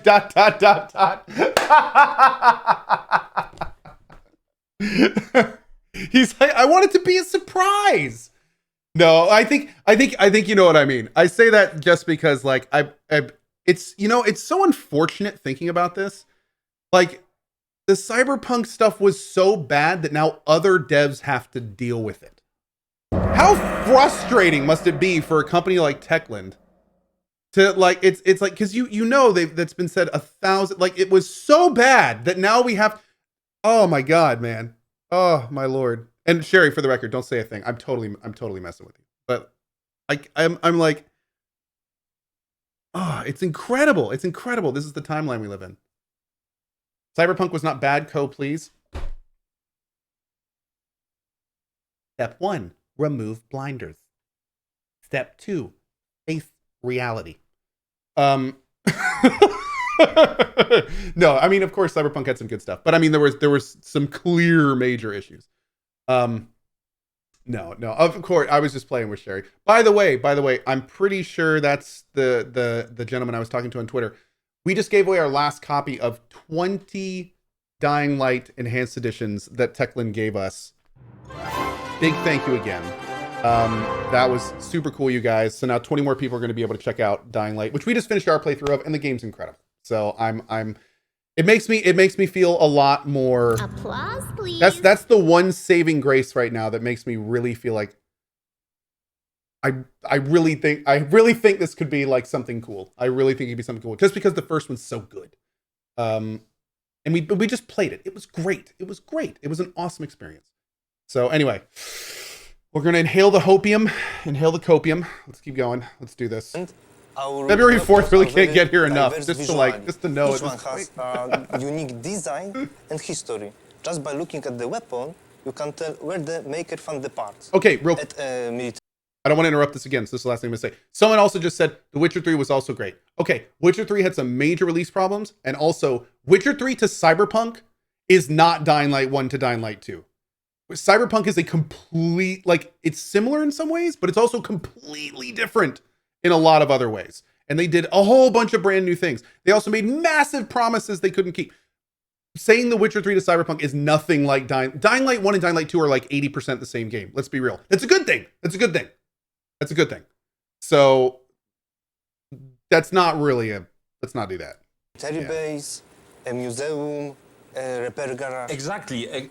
It's exactly like that in the game. When you pick the weapon, you instantly realize if it was cobbled together in a street or maybe made by factions where they have access to welding and steel cutting equipment. Yeah, and don't forget about the mods, because in Dying Light 2 Stay Human world, if you want to beat your opponent with highly effective weapon, first of all, you need to find a basic version of that weapon and then slowly build it up. That's what we call modding. We've got many types of mods, like defensive ones, let's say improving quality of your handle, or offensive ones like improving the tip or the blade itself. So I don't think that right now we would have time to talk in details about that. Seems a little different. In December, yeah, weapons have durability. Able to add an effect to your favorite weapons, such as fire, freeze, electricity. Shimon, let's stop here. Let's leave something for the players to Can discover. You eat the mods? So absolutely, please do. And guys, thank you for joining me. Before I talk with my last guests, I would like to invite you to... Somebody said, do you think they're going to give you a copy after what you just said to them? I hope so. But we'll see, I guess. Participate in our UGC contest. Especially you, Gamescom viewers, we are waiting for your submissions. And if you are thinking about competing in the cosplay category, you will want to hear this one. Also, yeah, one other thing that's going to be really interesting is I wonder if they're going to keep like the durability system from the first one. We know there's going to be a durability system, but I wonder if it's going to be as, I want to say aggressive. It was pretty aggressive in Dying Light 1. It wasn't like Breath of the Wild, but I mean, you did not use the same weapon for long. But at the same time, that kept it interesting because you were always using new weapons. I don't know. Like like Breath of the Wild sucked because I mean, you wanted to at least use a weapon for a little bit. But I mean, in Dying Light, when we made, especially when you got like an orange weapon, like you would be using an orange weapon for a solid like 45 minutes to an hour. I feel like that's pretty good. I feel like that was okay. Anyway, one sec. My last guests will explain how the city itself affects combat and movement. Michał Dudziak, game designer. Hello. And Adam Michałowski, senior game programmer. Hi, Timon. Gentlemen, there's this saying that when you really want to achieve something, the whole world aligns to help you. And basically, that's what is happening in Dying Light 2 Stay Human. Exactly. Based on the player choices, the world is literally changing and helping you to achieve your goals in combat or exploration. For example, the gameplay will be totally different depending on which factions you support, the survivors or the peacekeepers. Okay, but can you give us more detail? The differences between the factions define how each group can help us. For example, the survivors keep to the roofs and trying to avoid the danger on the ground. For building, they use mostly light materials like wood or scraps, and they can provide you a various amount of parkour helpers, such as amortizers, trampoline, or ziplines. This can change the way how we parkour through the city. On the other hand, we have peacekeepers. the post-military guys who literally keep their feet on the ground. And for building, they use totally different materials. Heavy objects, metal, or even explosives. And this can give you a new combat opportunities like car bombs, heavy traps, or even a new type of I'm having a significant and what's important is issue that we don't choosing need if to I want to do remain a loyal to survivor just or one peacekeeper faction. run. The city is divided into several zones, and it's in each of them the players can decide with whom they want to side.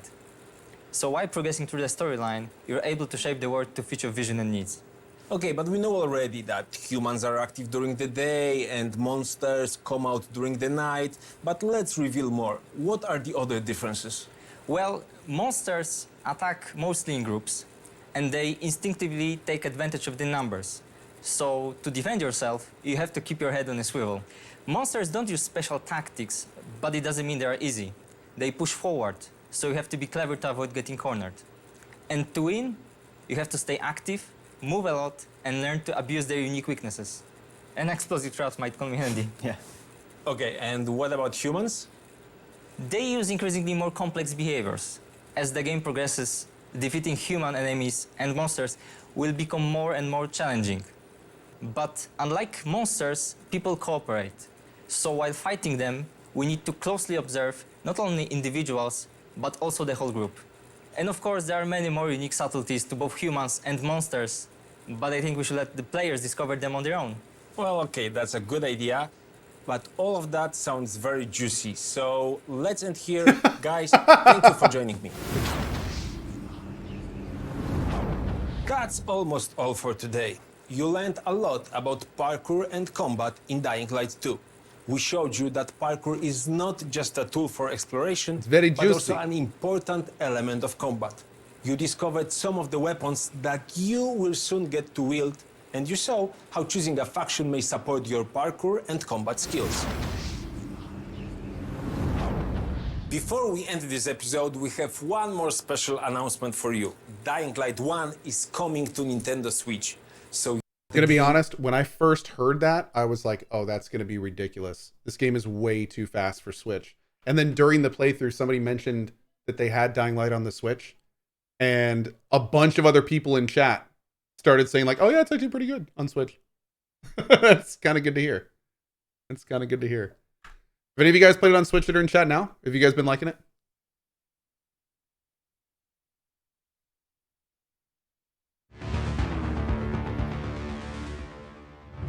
Switch is magic. It's decent. Or maybe on the new Switch. I don't know. I'm genuinely curious why there's so few firearms in the game. It's not that difficult to make a basic gun cannon and gunpowder. They actually, okay, I don't know if they mention in these, but they do mention that guns are basically like almost gone because everyone's used all the standard, like the standard guns are rusted and they're not making new ones and the standard ammo's gone. But they do show, like just today while watching these, there's definitely a scene where he pulls out some homemade looking gun and shoots a guy with it. Like right in the middle of combat. Like he does a slash and then he holds up like a little pea shooter thing and like blast him with a gun. So they're there. I'm just guessing they're rare. Yeah. But they clearly designed this for Melee. Yeah. Hello and welcome to the... Wait, what episode number are we Hi, on Leia. again? The 4th? So let's count. We started with introducing Aiden Caldwell, the protagonist. That's true. And then we looked at some of the monsters we'll find in the city. Exactly. And then it was parkour and creative combat. Wow. All right. Well, 4 episodes already. Thank you so much for joining us on this journey. And if you missed any episodes so far, they're all on our YouTube channel for you to catch I up. think this is the one we And saw have already. Shown you so much, But we're still going to watch it might again. seem you know everything about the game. But But it's just the tip of the iceberg. So let's dive a bit deeper. today we're going to show you the vast open world of Dying Light 2. Even though it's violent, brutal, and full of death, you'll find there's a surprising amount of beauty and vibrancy in the city. And you will hear a lot about exploration, freedom, interaction, and some secrets you may find in the city. And at the end of this episode, there's going to be one secret less because we're going to be doing a big old Hollywood name drop and showing you a new big name in the world of Dying Light 2, Stay Human. Who is it? You'll have to wait till the end to find out. There are many elements that create the open world of Dying Light to stay human.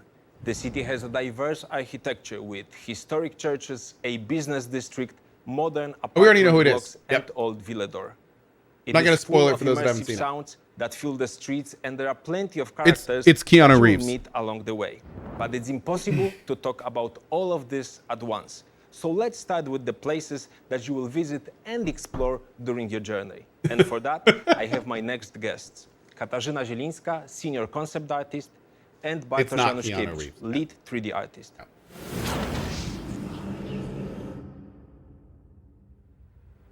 As we know, Show favorite. Oh, it's not Villador out is yet. unlike any city we have Comes seen out February before, 4th. mostly because the pandemic and the apocalypse have left their marks on the city. But what exactly are those marks?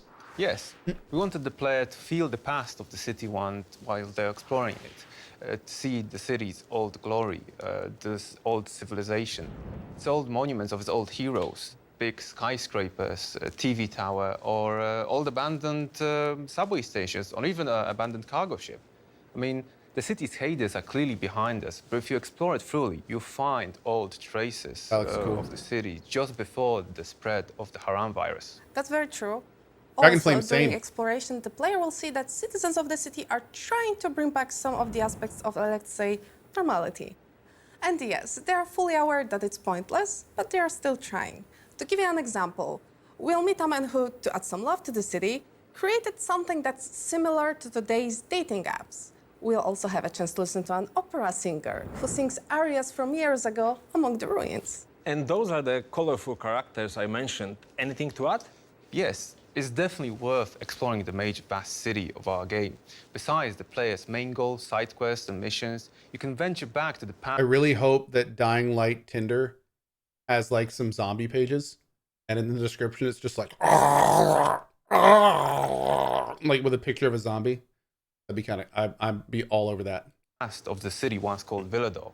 You can find old traces of newspapers, recordings of the mayor's speeches, books, posters, and many, many other objects that will give you that feeling and history about that whole city. There's also the past can come back in the form of audio cassettes, especially the ones recorded by a father who's desperately seeking to find out what is happening with his daughter. Oh, I know this story very well, and it is quite emotional, right? Yes, indeed. That's how I found my Right, ex. Thank you, Kasia, to you as well. Thank you for joining me. Of course, we have just scratched the surface of what's there in the game, but we will let you to discover it by Will I be yourself. playing this game early? I have no idea. It's way too early. It's still like over a month away. Speaking of exploration, no you idea. can't jump into the city just yet, but you can start by Nothing's exploring official. the very place where everything began. Haran from Dying Light 1, and much more, as the Platinum Edition of Dying Light is coming this year to Nintendo Switch on October the 19th. And yes, you can already pre-order it. You can find more details on our website, switch.dyinglightgame.com. Oh, Techland Sherry just confirmed Check it. out So yes, I after will the be episode. playing early. Well, awesome. Right, back There we go. to Villador. We've glimpsed its past, we've seen its present. But what about the future of the city? Looks like we didn't Here screw to that talk up. to us about that today is Tom Nice. Jabot, the world director of Dying Light 2. Hello, it's good to see you again. So, can we do more than simply explore the city? Yeah, much more. You see, when you first arrive in the city, you discover a decaying metropolis whose past glory you can really just imagine. And if you ask me, there's already beauty in that. But you know what's even more beautiful than a dying city? Seeing it come back to life? Exactly. In the first moments of the game, when Aiden makes it through the wall, the infrastructures are decaying, falling apart, or destroyed. But some are just dormant, waiting to be revived. So, for example, we have several electrical stations throughout the city, and of course, these have been offline for ages. But if you choose to do so, you can attempt to fix them. And if you succeed, it's a real game changer.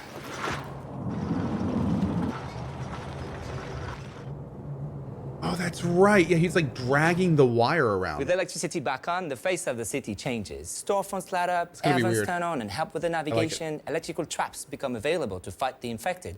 And old world remnants just come back to life. And you can explore these if you want to learn about the history of this place. I've seen this question a bunch of times, so I just want to make this super clear. No, we are not playing Dying Light 2. We are watching the Dying2Know promotional series made by Techland. This is episode 4 of 5. And we're just checking it out because we just finished our Dying Light 1 playthrough. Dying Light comes out on February 4th. Apparently, I'm going to be playing a little bit early if you want to check it out before ordering it. And thanks, Techland Cherry. And yeah, so we've got this episode and one more. And then I think, correct me if I'm wrong, I think outside of the Dying2Know stuff, there's also like a gameplay trailer or something we can check out. We'll poke around when we're done with the 5th episode.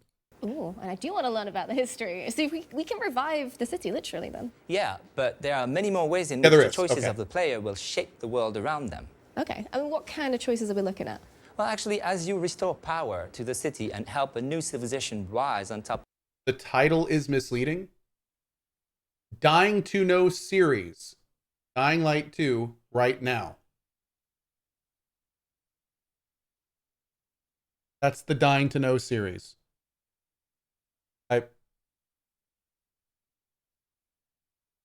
Okay.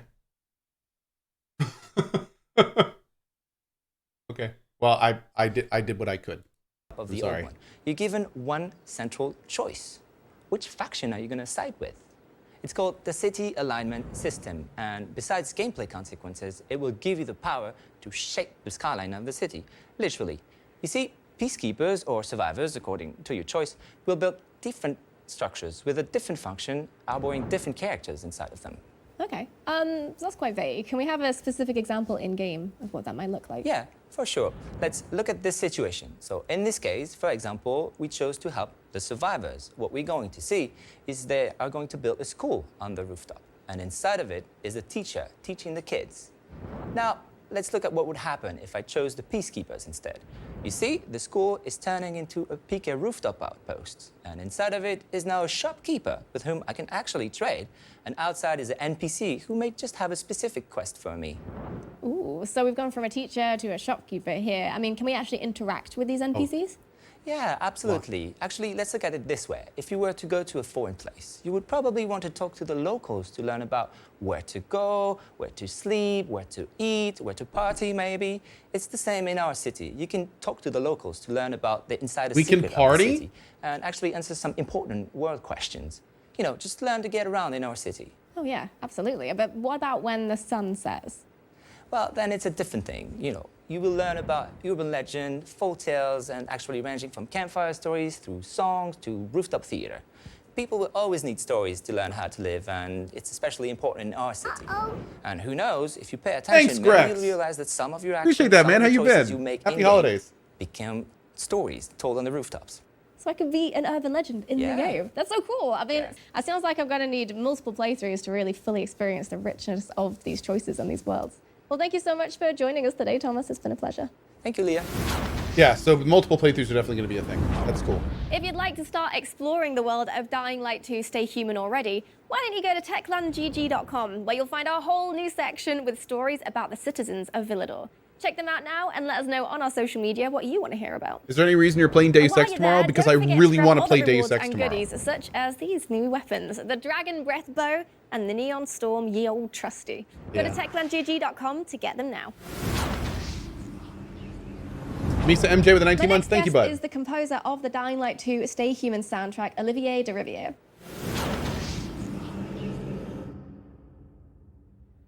I want to talk about what the main inspiration for the soundtrack was then. The main inspiration came from the creative director, who gave me one word: broken.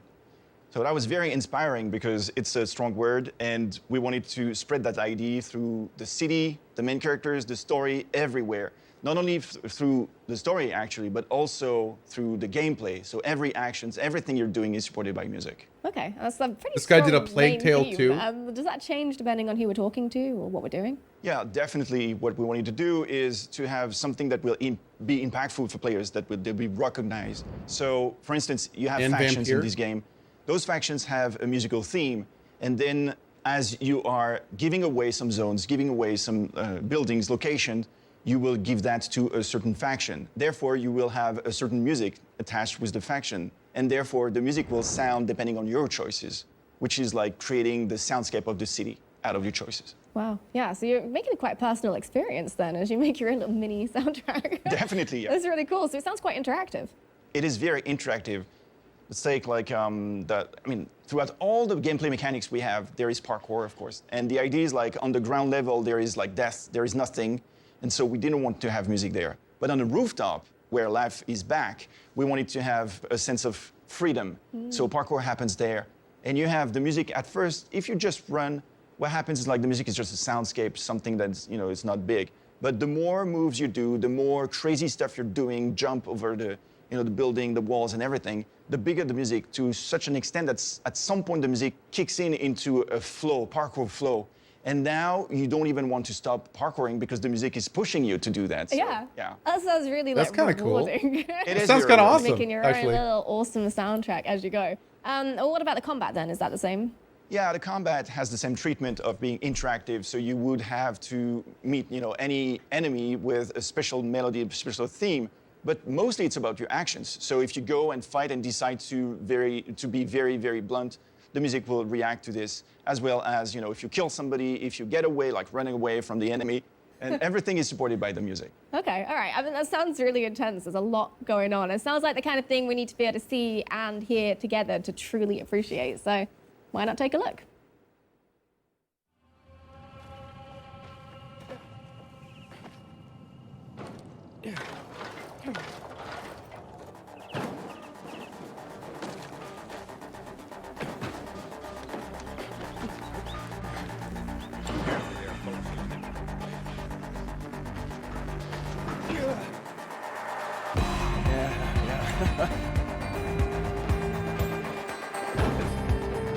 I hate that they're using cuts here.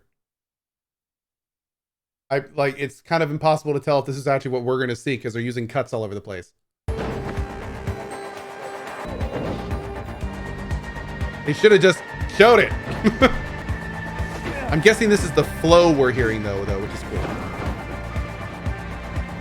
The music's good. That's cool. It sounds good.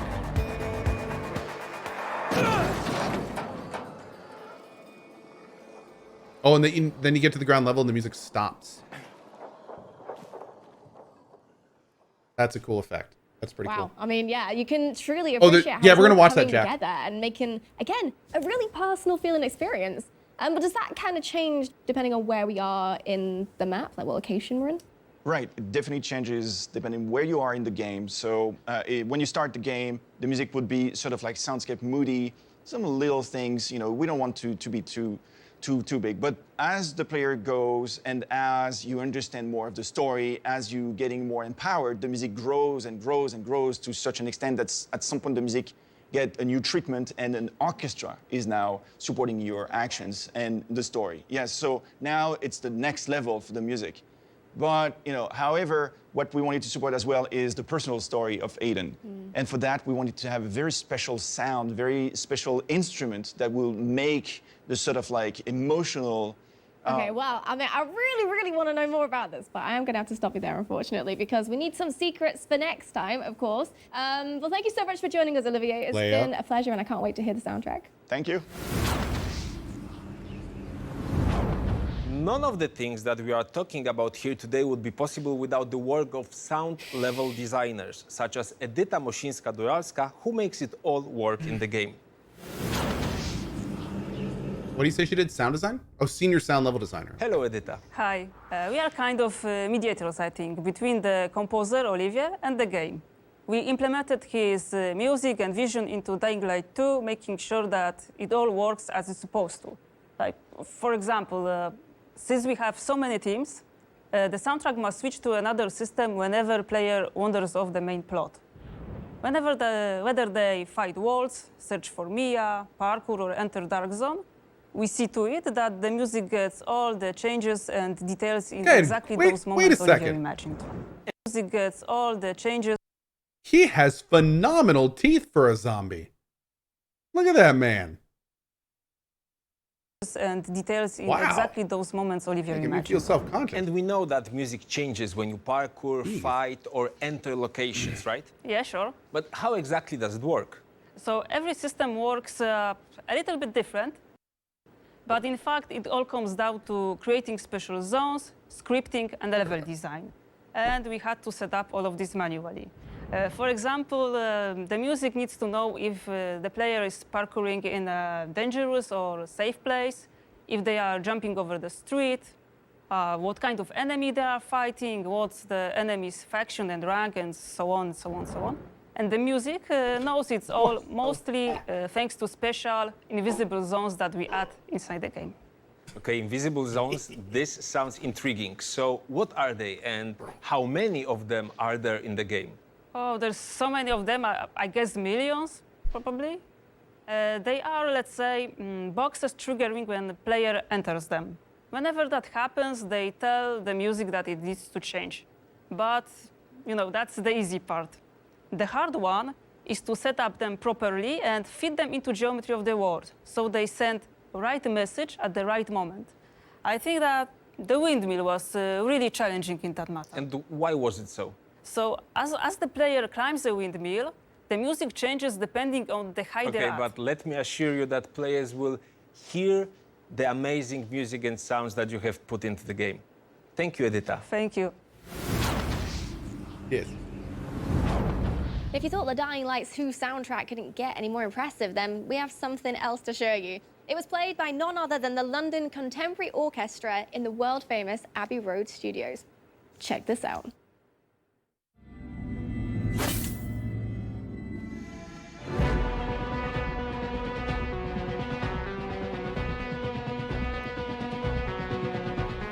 Generally, I try to get the core, the substance of, let's say, a word through an instrument.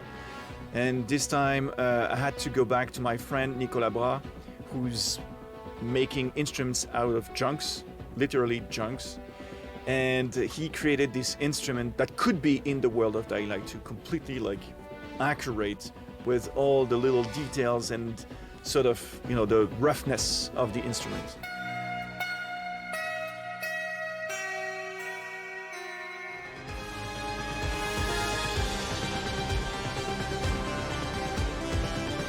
Dude, that music sounds awesome. Right there. Yeah, that's gonna be cool.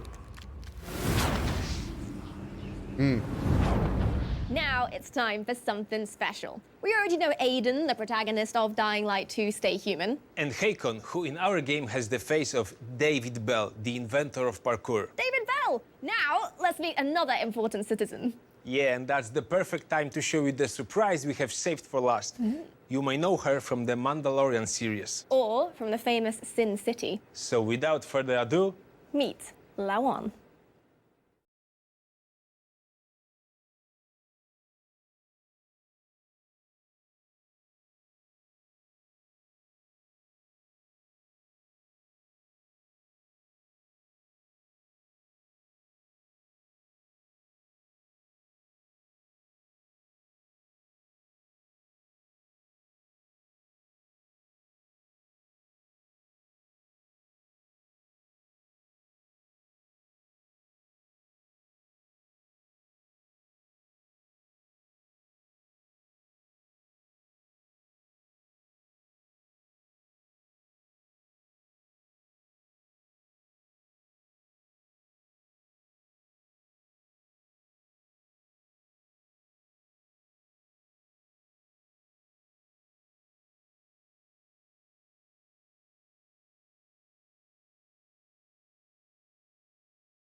Filled killer who is obsessed with her goals?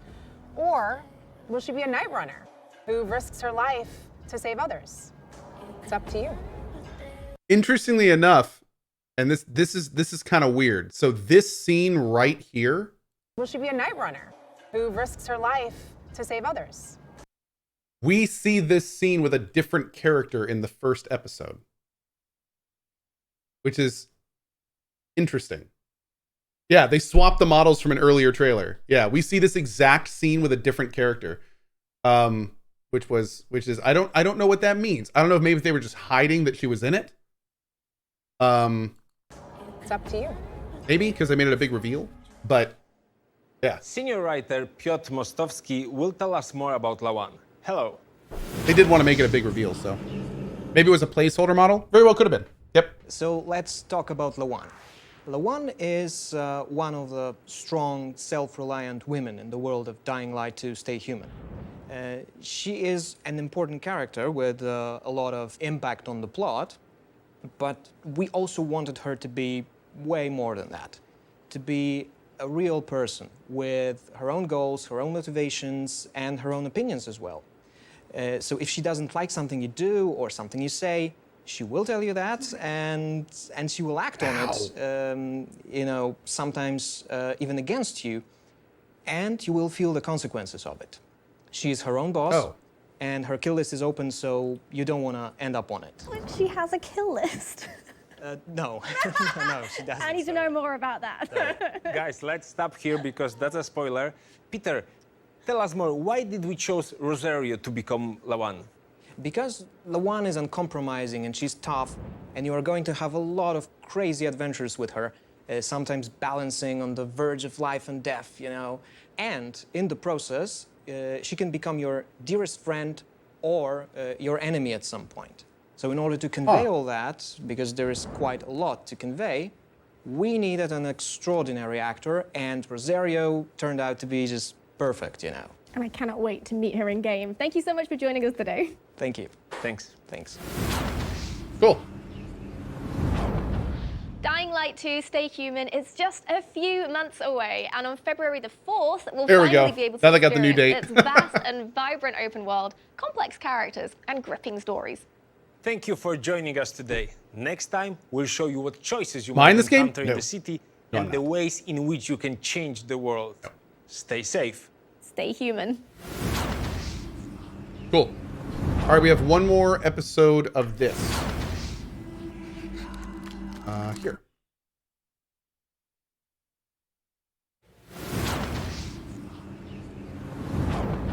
Hi, welcome to the 5th episode of Dying to Know.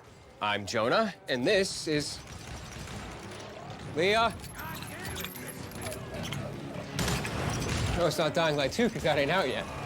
No, it isn't. Well, you are playing a game, though. This is a surprise I'll reveal right at the end of the episode, because it's Techland's 30th anniversary, so it won't be the only one. So, have some patience and don't go anywhere. I won't, but can we get this show on the road, please?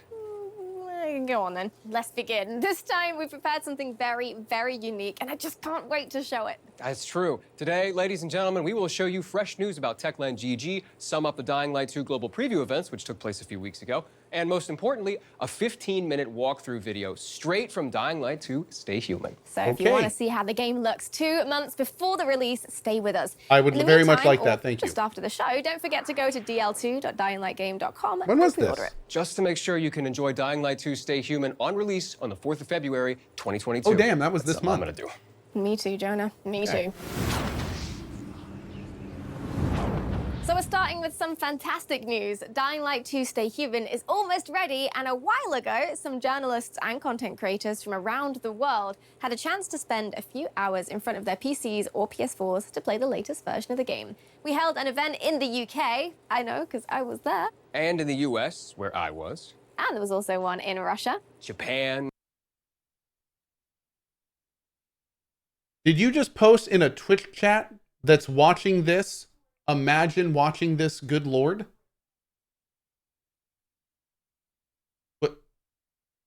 What? But you're.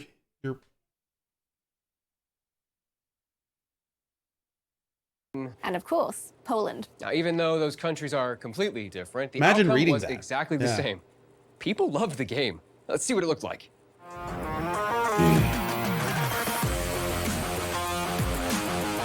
Just imagine.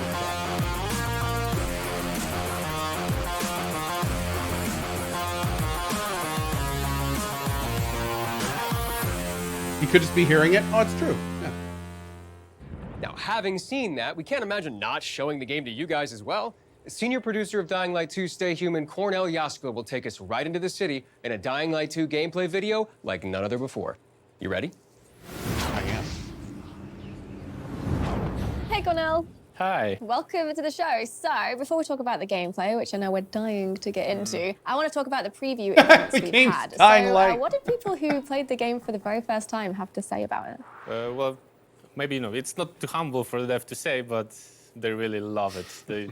They love Dying Light to stay human. And after the events, they gave us really honest feedback about the game, and it's really, really helping us polishing the game at the very stage of the production. I mean, yeah, because you've only got about 2 months now until final release. There's a lot of polishing to get done in a short amount of time. And as someone who voices the main character in the game, do you guys know that? Voice Aiden Caldwell. Yeah, we've talked about this before. I have no idea. I'm pretty damn No sure. idea. I was also at the preview event in San Francisco, and I have with me a few quotes from the media and content creators, and they are overwhelmingly positive. Let's start. The parkour gameplay still is very unique and is implemented well into the open world design. Way to go.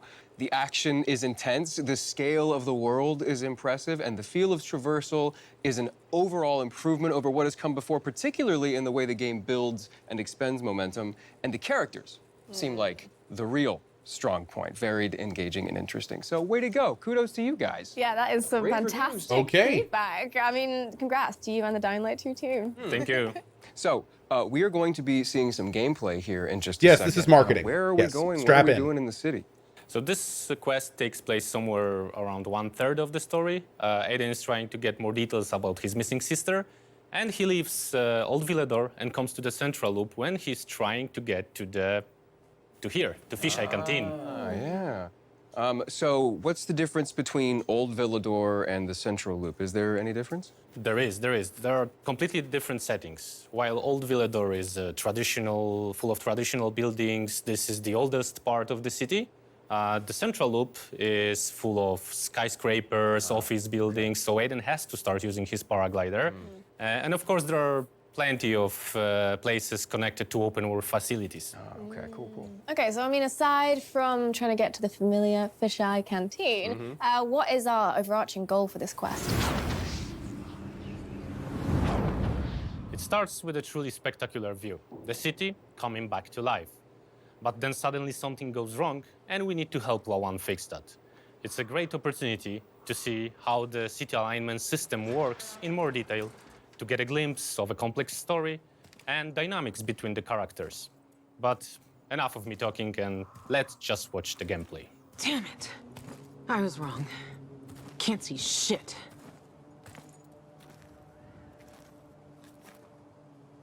I really thought it'd work. We were fucking duped. Hey guys, I'm so sorry about this. Give me 2 seconds. My wife just yelled that she needs to talk to me real quick about something. I'll be back in 2 seconds. Mods, if you got something, you know what to do. Back in a sec.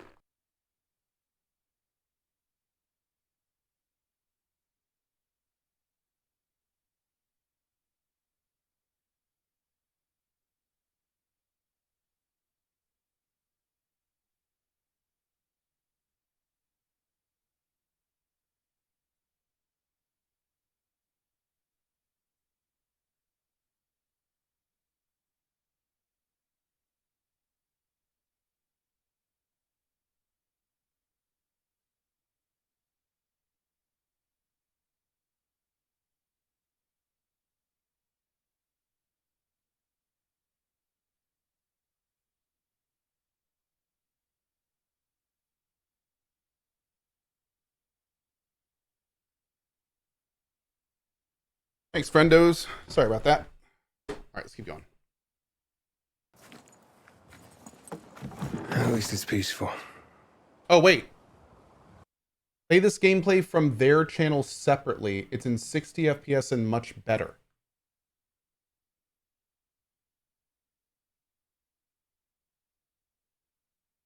I mean, this is on their channel. Do you have a link to that real quick? I would like to see it like in all of its glory, if we can. Let me bring up chat real quick.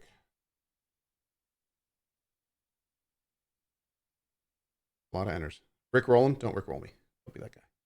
Doesn't matter at all since Twitch is either way 50 FPS. No, I actually broadcast at 60 FPS. So if we can get it 60, then yeah, we're good to go. Ah, thank you, Techland Sherry. Perfect. Please don't Rick roll me. Okay, awesome. You're the best. Thank you. All right, we'll come back to that after this. Ooh, okay. Oh, yeah, dude. Wow. Okay. Damn it. Thank you. I was wrong. Can't see shit.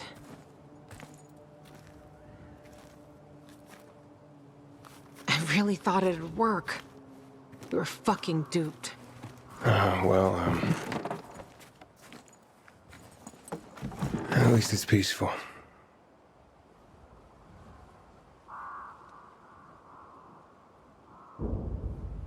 Yep.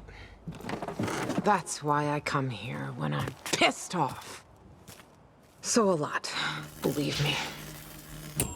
Look, Aiden, they're back on. They're fucking coming back on! You see that, Aiden? You see that? It's beautiful. Oh, I can't believe it. No, I just can't believe it.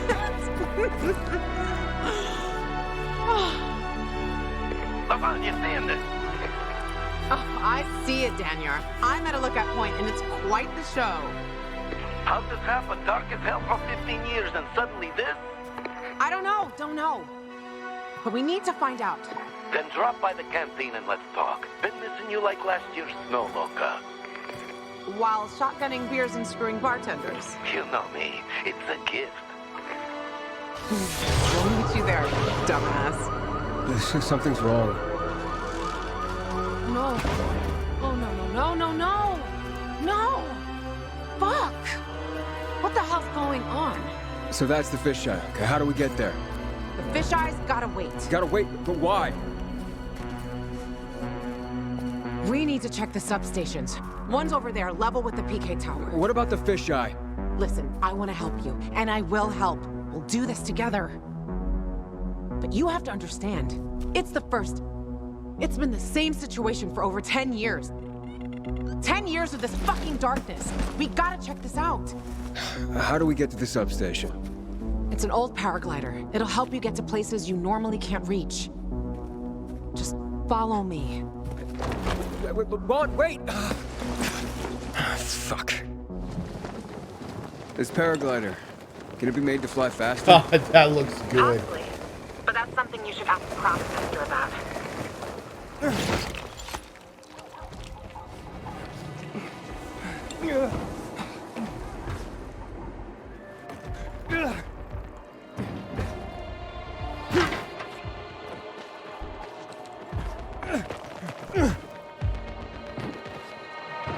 Alright, let's go.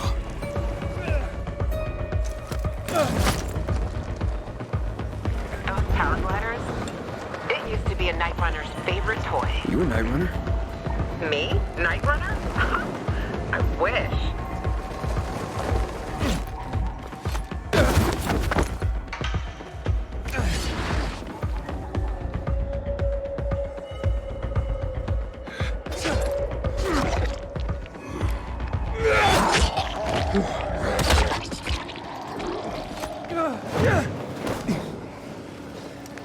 Oh, that's new. Some kind of like forward dash thing.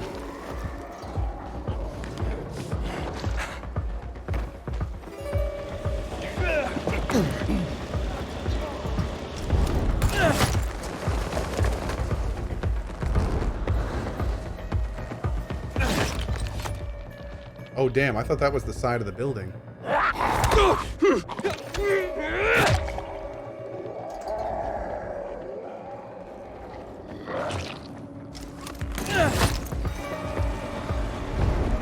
Okay, the dynamic music is cool.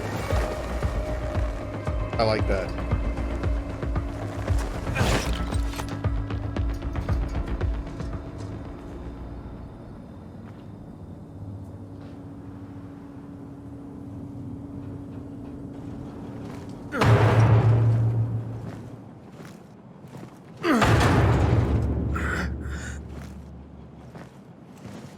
I know, right, Panther? See any signs of renegades around here? No. See, Private?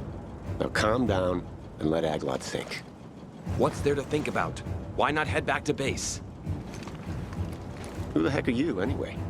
I'm someone offering to help. I'll check what happened to the power. You know anything else about it? That's top secret military information. We're trying to figure out how to get up there. Just go ahead and tell him everything, why don't you? Every last detail. Well, what's the big secret, huh? We need to get this piece of shit working, that's what. My colleague's vastly oversimplifying things, but his gist is correct. There are obvious signs of the electricity having returned, and this here appears to be a substation. It and others like it are capable of transmitting electricity throughout the city. We have orders to get this building functioning once more. Meaning, turn it back on. Unfortunately, without climbing equipment, access to it is severely limited.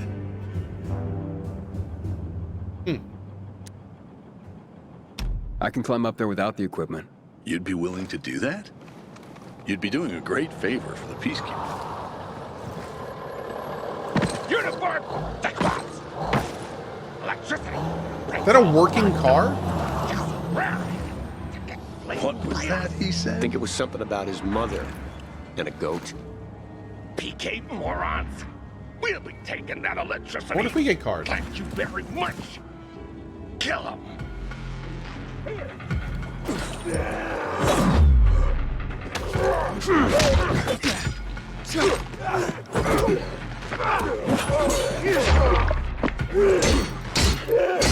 He's definitely blocking.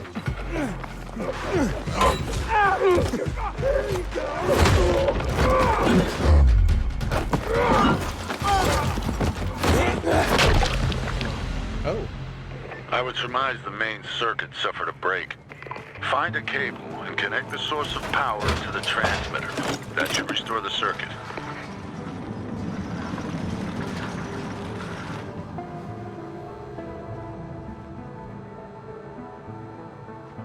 Aiden, report in. Yep, I'm on top of the substation, trying to connect the power to the transmitter. It wasn't a piece of cake in here after all. Those are totally wire puzzles. You thought I was playing? No, we're watching a gameplay video right now. Yep. Sure you I met a bunch of PKs who couldn't get to the substation themselves. So that's why you haven't caught me yet. You should see them. Decide which one I like more. You know that'll cost you, right?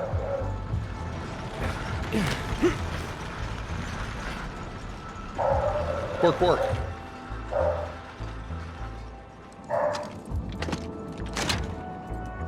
When's this game coming out? February 4th.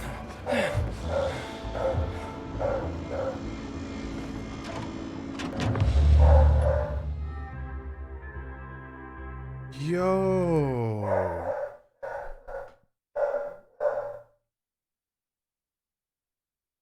Interesting. Okay, so looks like more air vents, more trampolines. This one has traps, spike stuff, crossbow things, electrified, some kind of cannon, car bombs. Huh. Okay, that's cool. Work.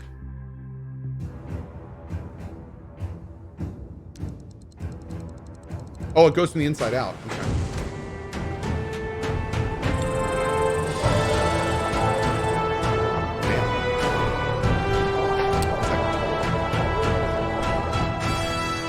So you did it.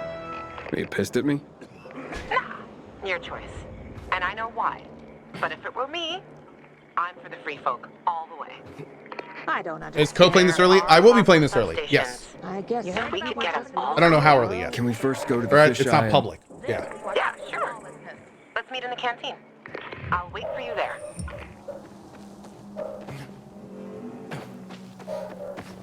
Will I play on hard if there's hard? Yes. I will play on the hardest difficulty. Yep.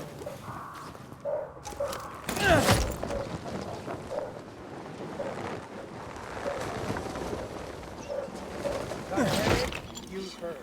Fever, hurt, diarrhea? You're on your own, friend. Pilgrim, take my advice. Leave this city.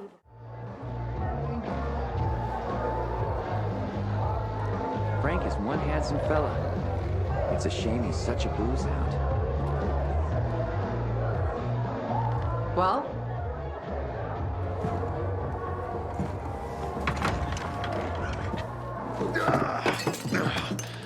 Frank! They slaughtered us. One by one, like fucking rabbits. Frank? Frank, it's me. Wake up! You? What the fuck you doing here? Interrupting my conversation with... Rovik's been dead for years, Frank. Pull yourself together. You got a visitor. And who's that? Queen of fucking England? I gotta act old Daney now? This is Aiden. He has the GRE access key. Waltz used it to turn on the electricity in town. Working GRE key? You're full of shit. Show it to him. Where'd you get it? From one of Waltz's men. So you one of Waltz's men too? Hey, easy, Frank. Aiden is on our side. We think this contains data proving what they did to us in the hospital. So you still believe you'll find out why Waltz fucked up your childhood? Okay, I'll tell you. Ready? Yeah, because he's a fucking psycho. He's fucked in the head. That's your Holy Grail and Ark of the Covenant all in one, Lawan. Happy? Aiden, right? You and Lawan can get the fuck out of my face now. You hear that? Fuck, something's happening. Will you check? I'm right behind you. I'm sure. I've seen them. Renegades in the central loop? Nonsense. To all units, Renegades are in the central loop. I repeat, Renegades are in the center. They're surrounding the fisheye. Can anyone hear me? Over.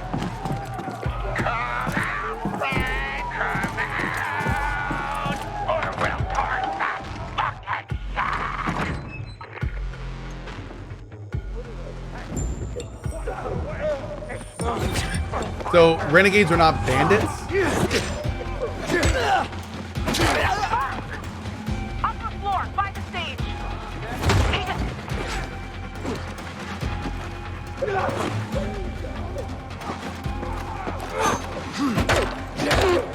Do we get to use spears? I want to use spears. I want to be Paladin.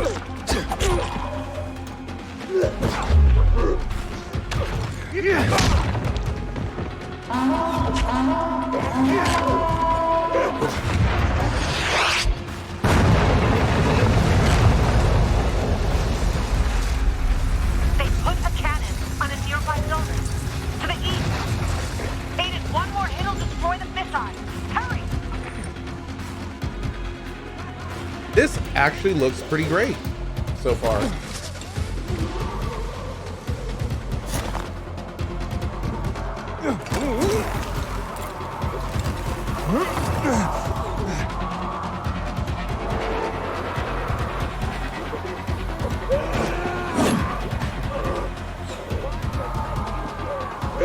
Oh, that's the cannon. Nice.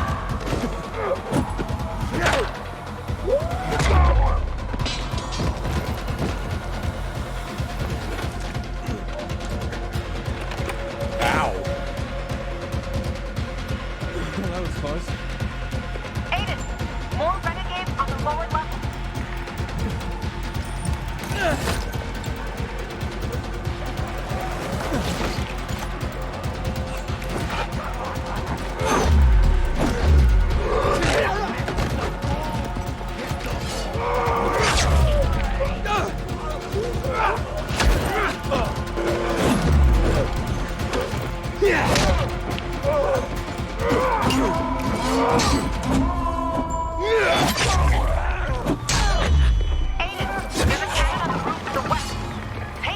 Sort of a spear throw.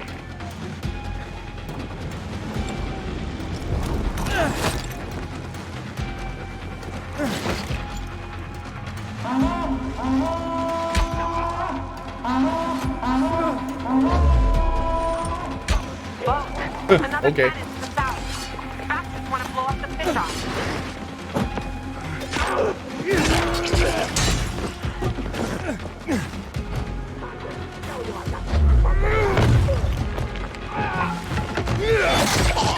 Jesus.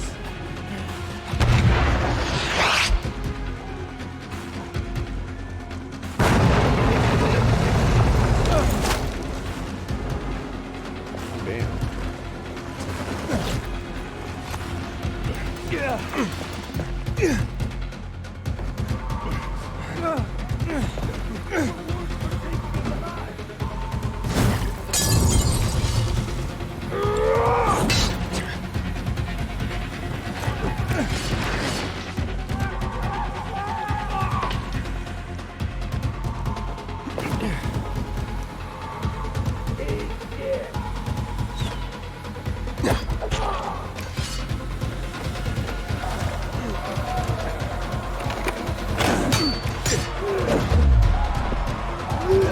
I was gonna say, there's no way they're gonna let him do that, right?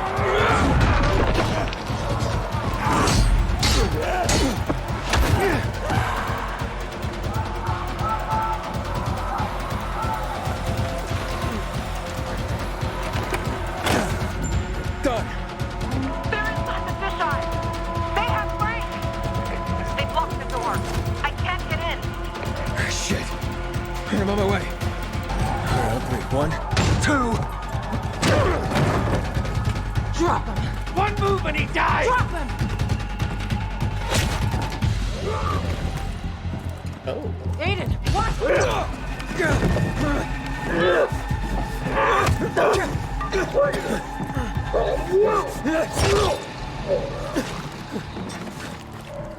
Okay.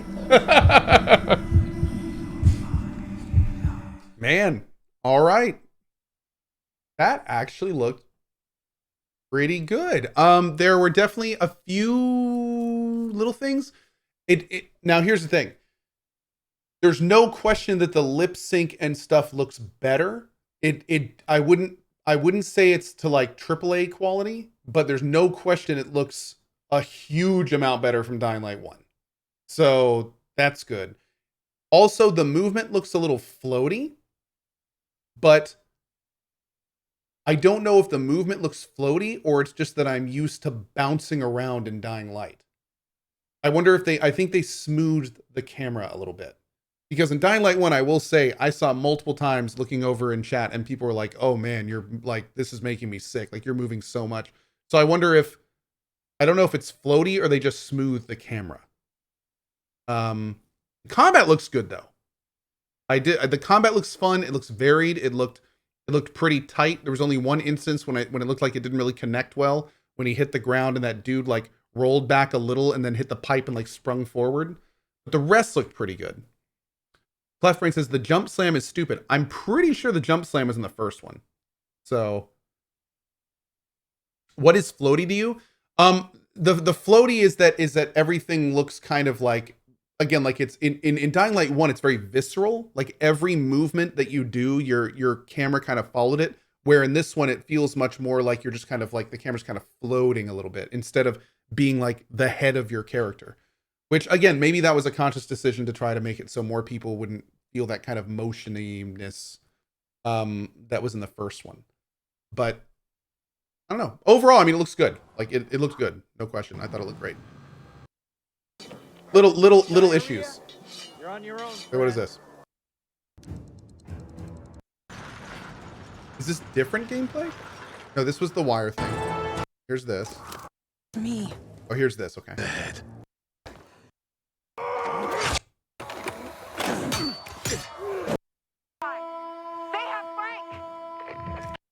To the gameplay, we saw loads.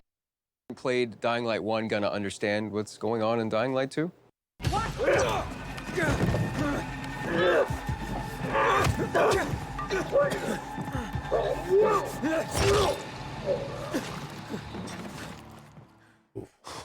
so there's a lot of story packed into that. So are people who haven't played Dying Light 1 gonna understand what's going on in Dying Light 2? Of course. Action in the city takes place more than 20 years after the original game. It's a completely new hero, completely new city. So we made sure about that. So people that haven't played the original game will still enjoy this one. Okay, good. All right, well, back to the gameplay. We Right. saw loads of really cool parkour and combat moves there. Pretty sure at one point we saw Aiden vaulting over his enemies. Yeah, and I saw monkey bars, and at some point he was swinging on a rope? There are many, many more. Twice as many as in Dying Light 1, to be specific. And did you notice some of the new combat moves? Oh, yeah. So we tackled an enemy, make them fall. There were ground pounds, perfect dodges, perfect tackles, and those are only examples of what you are able to do in the game.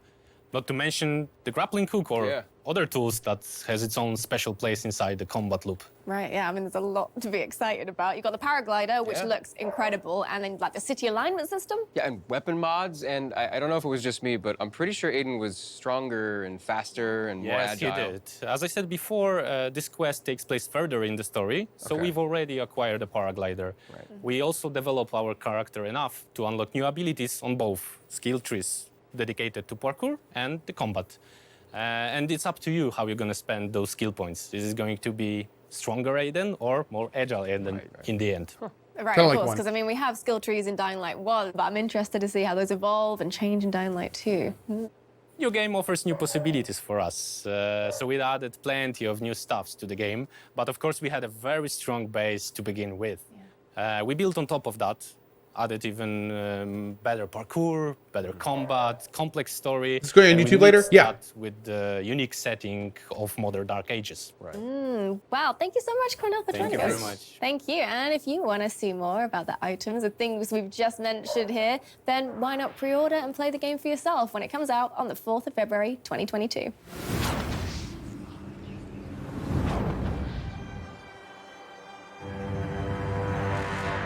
The old man got hit by a rock tied to a rope.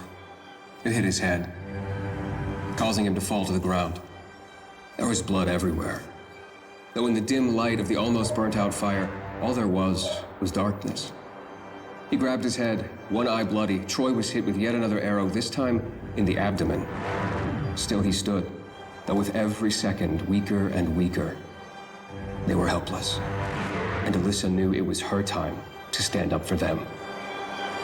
Wait, what happens next? I wouldn't want to spoil it for you. That was an excerpt from a submission to our UGC contest. You guys are so talented. Please keep sending in your art, your cosplay, and your stories, and you might win some rewards. And for you cosplayers out there, we posted guidelines so that you can cosplay the characters from Dying Light 2 even more accurately. You'll think find we're more pretty at much our done. website, dyinglightgame.com All right. /contest, and I think that's pretty much it. So, anyway, guys, I think that's about going to be it for Dying Light 1 and 2, potentially. What are those game codes? No, those were codes for a stream a couple days ago. Yeah. Anyway, I think that about sums it up. Is there any more? Are there any more gameplay things that we can see that weren't part of that stuff? Oh no. Anyway, cool. I'm gonna say it again. I think that's it. I think we're all caught up. I hope we're all caught up. Pretty sure we're all caught up. But yeah, that's gonna be a lot of fun. Thank you so much, chat. Oh, there's another one. Yeah, looks good. Looks good. I am looking for. Oh, Bellicose beat me to that one. Dang it, Bellicose. Okay, hopefully I got that one.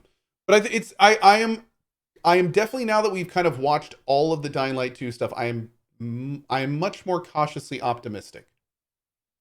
I do like what I saw. I do like what I saw. Of course, Cyberpunk has ruined me, but I am cautiously optimistic. So, yeah, I have high hopes. I have high hopes. And like the dev said earlier, we will be getting early access. So if you want to check the game out before you buy it, well, hope you're following the channel, because I will show you Dying Light 2 pretty much as soon as they possibly allow me to. Because I am very interested in checking it out as soon as I can. So yeah, should be fun. Okay, on that note, guys, I'm going to head out. I need to hit the store before tonight anyway, and I will be back this evening for my third stream of the day as we play Curse of Monkey Island. As a quick reminder, tomorrow at 8 a.m. ET, we are beginning Deus Ex Human Revolution. I don't know how yet, but we are going to make an attempt to play the game in a way I haven't before. I normally do the standard stealth archer approach, creeping around and killing from the shadows. So I think we're going to try to do something different this time. Maybe something a little more in your face, a little more explosive, a little more, I don't know, something. Figure it out. It's going to be fun. But on that note, I hope you have a great morning, afternoon, or evening wherever you are around the globe. I hope you have a happy holidays. If I don't see you before then, big happy new year. And I will see you fine folks tonight for Curse of Monkey Island, or tomorrow at 8 a.m. ET for Deus Ex Human Revolution. See you guys then. Bye-bye.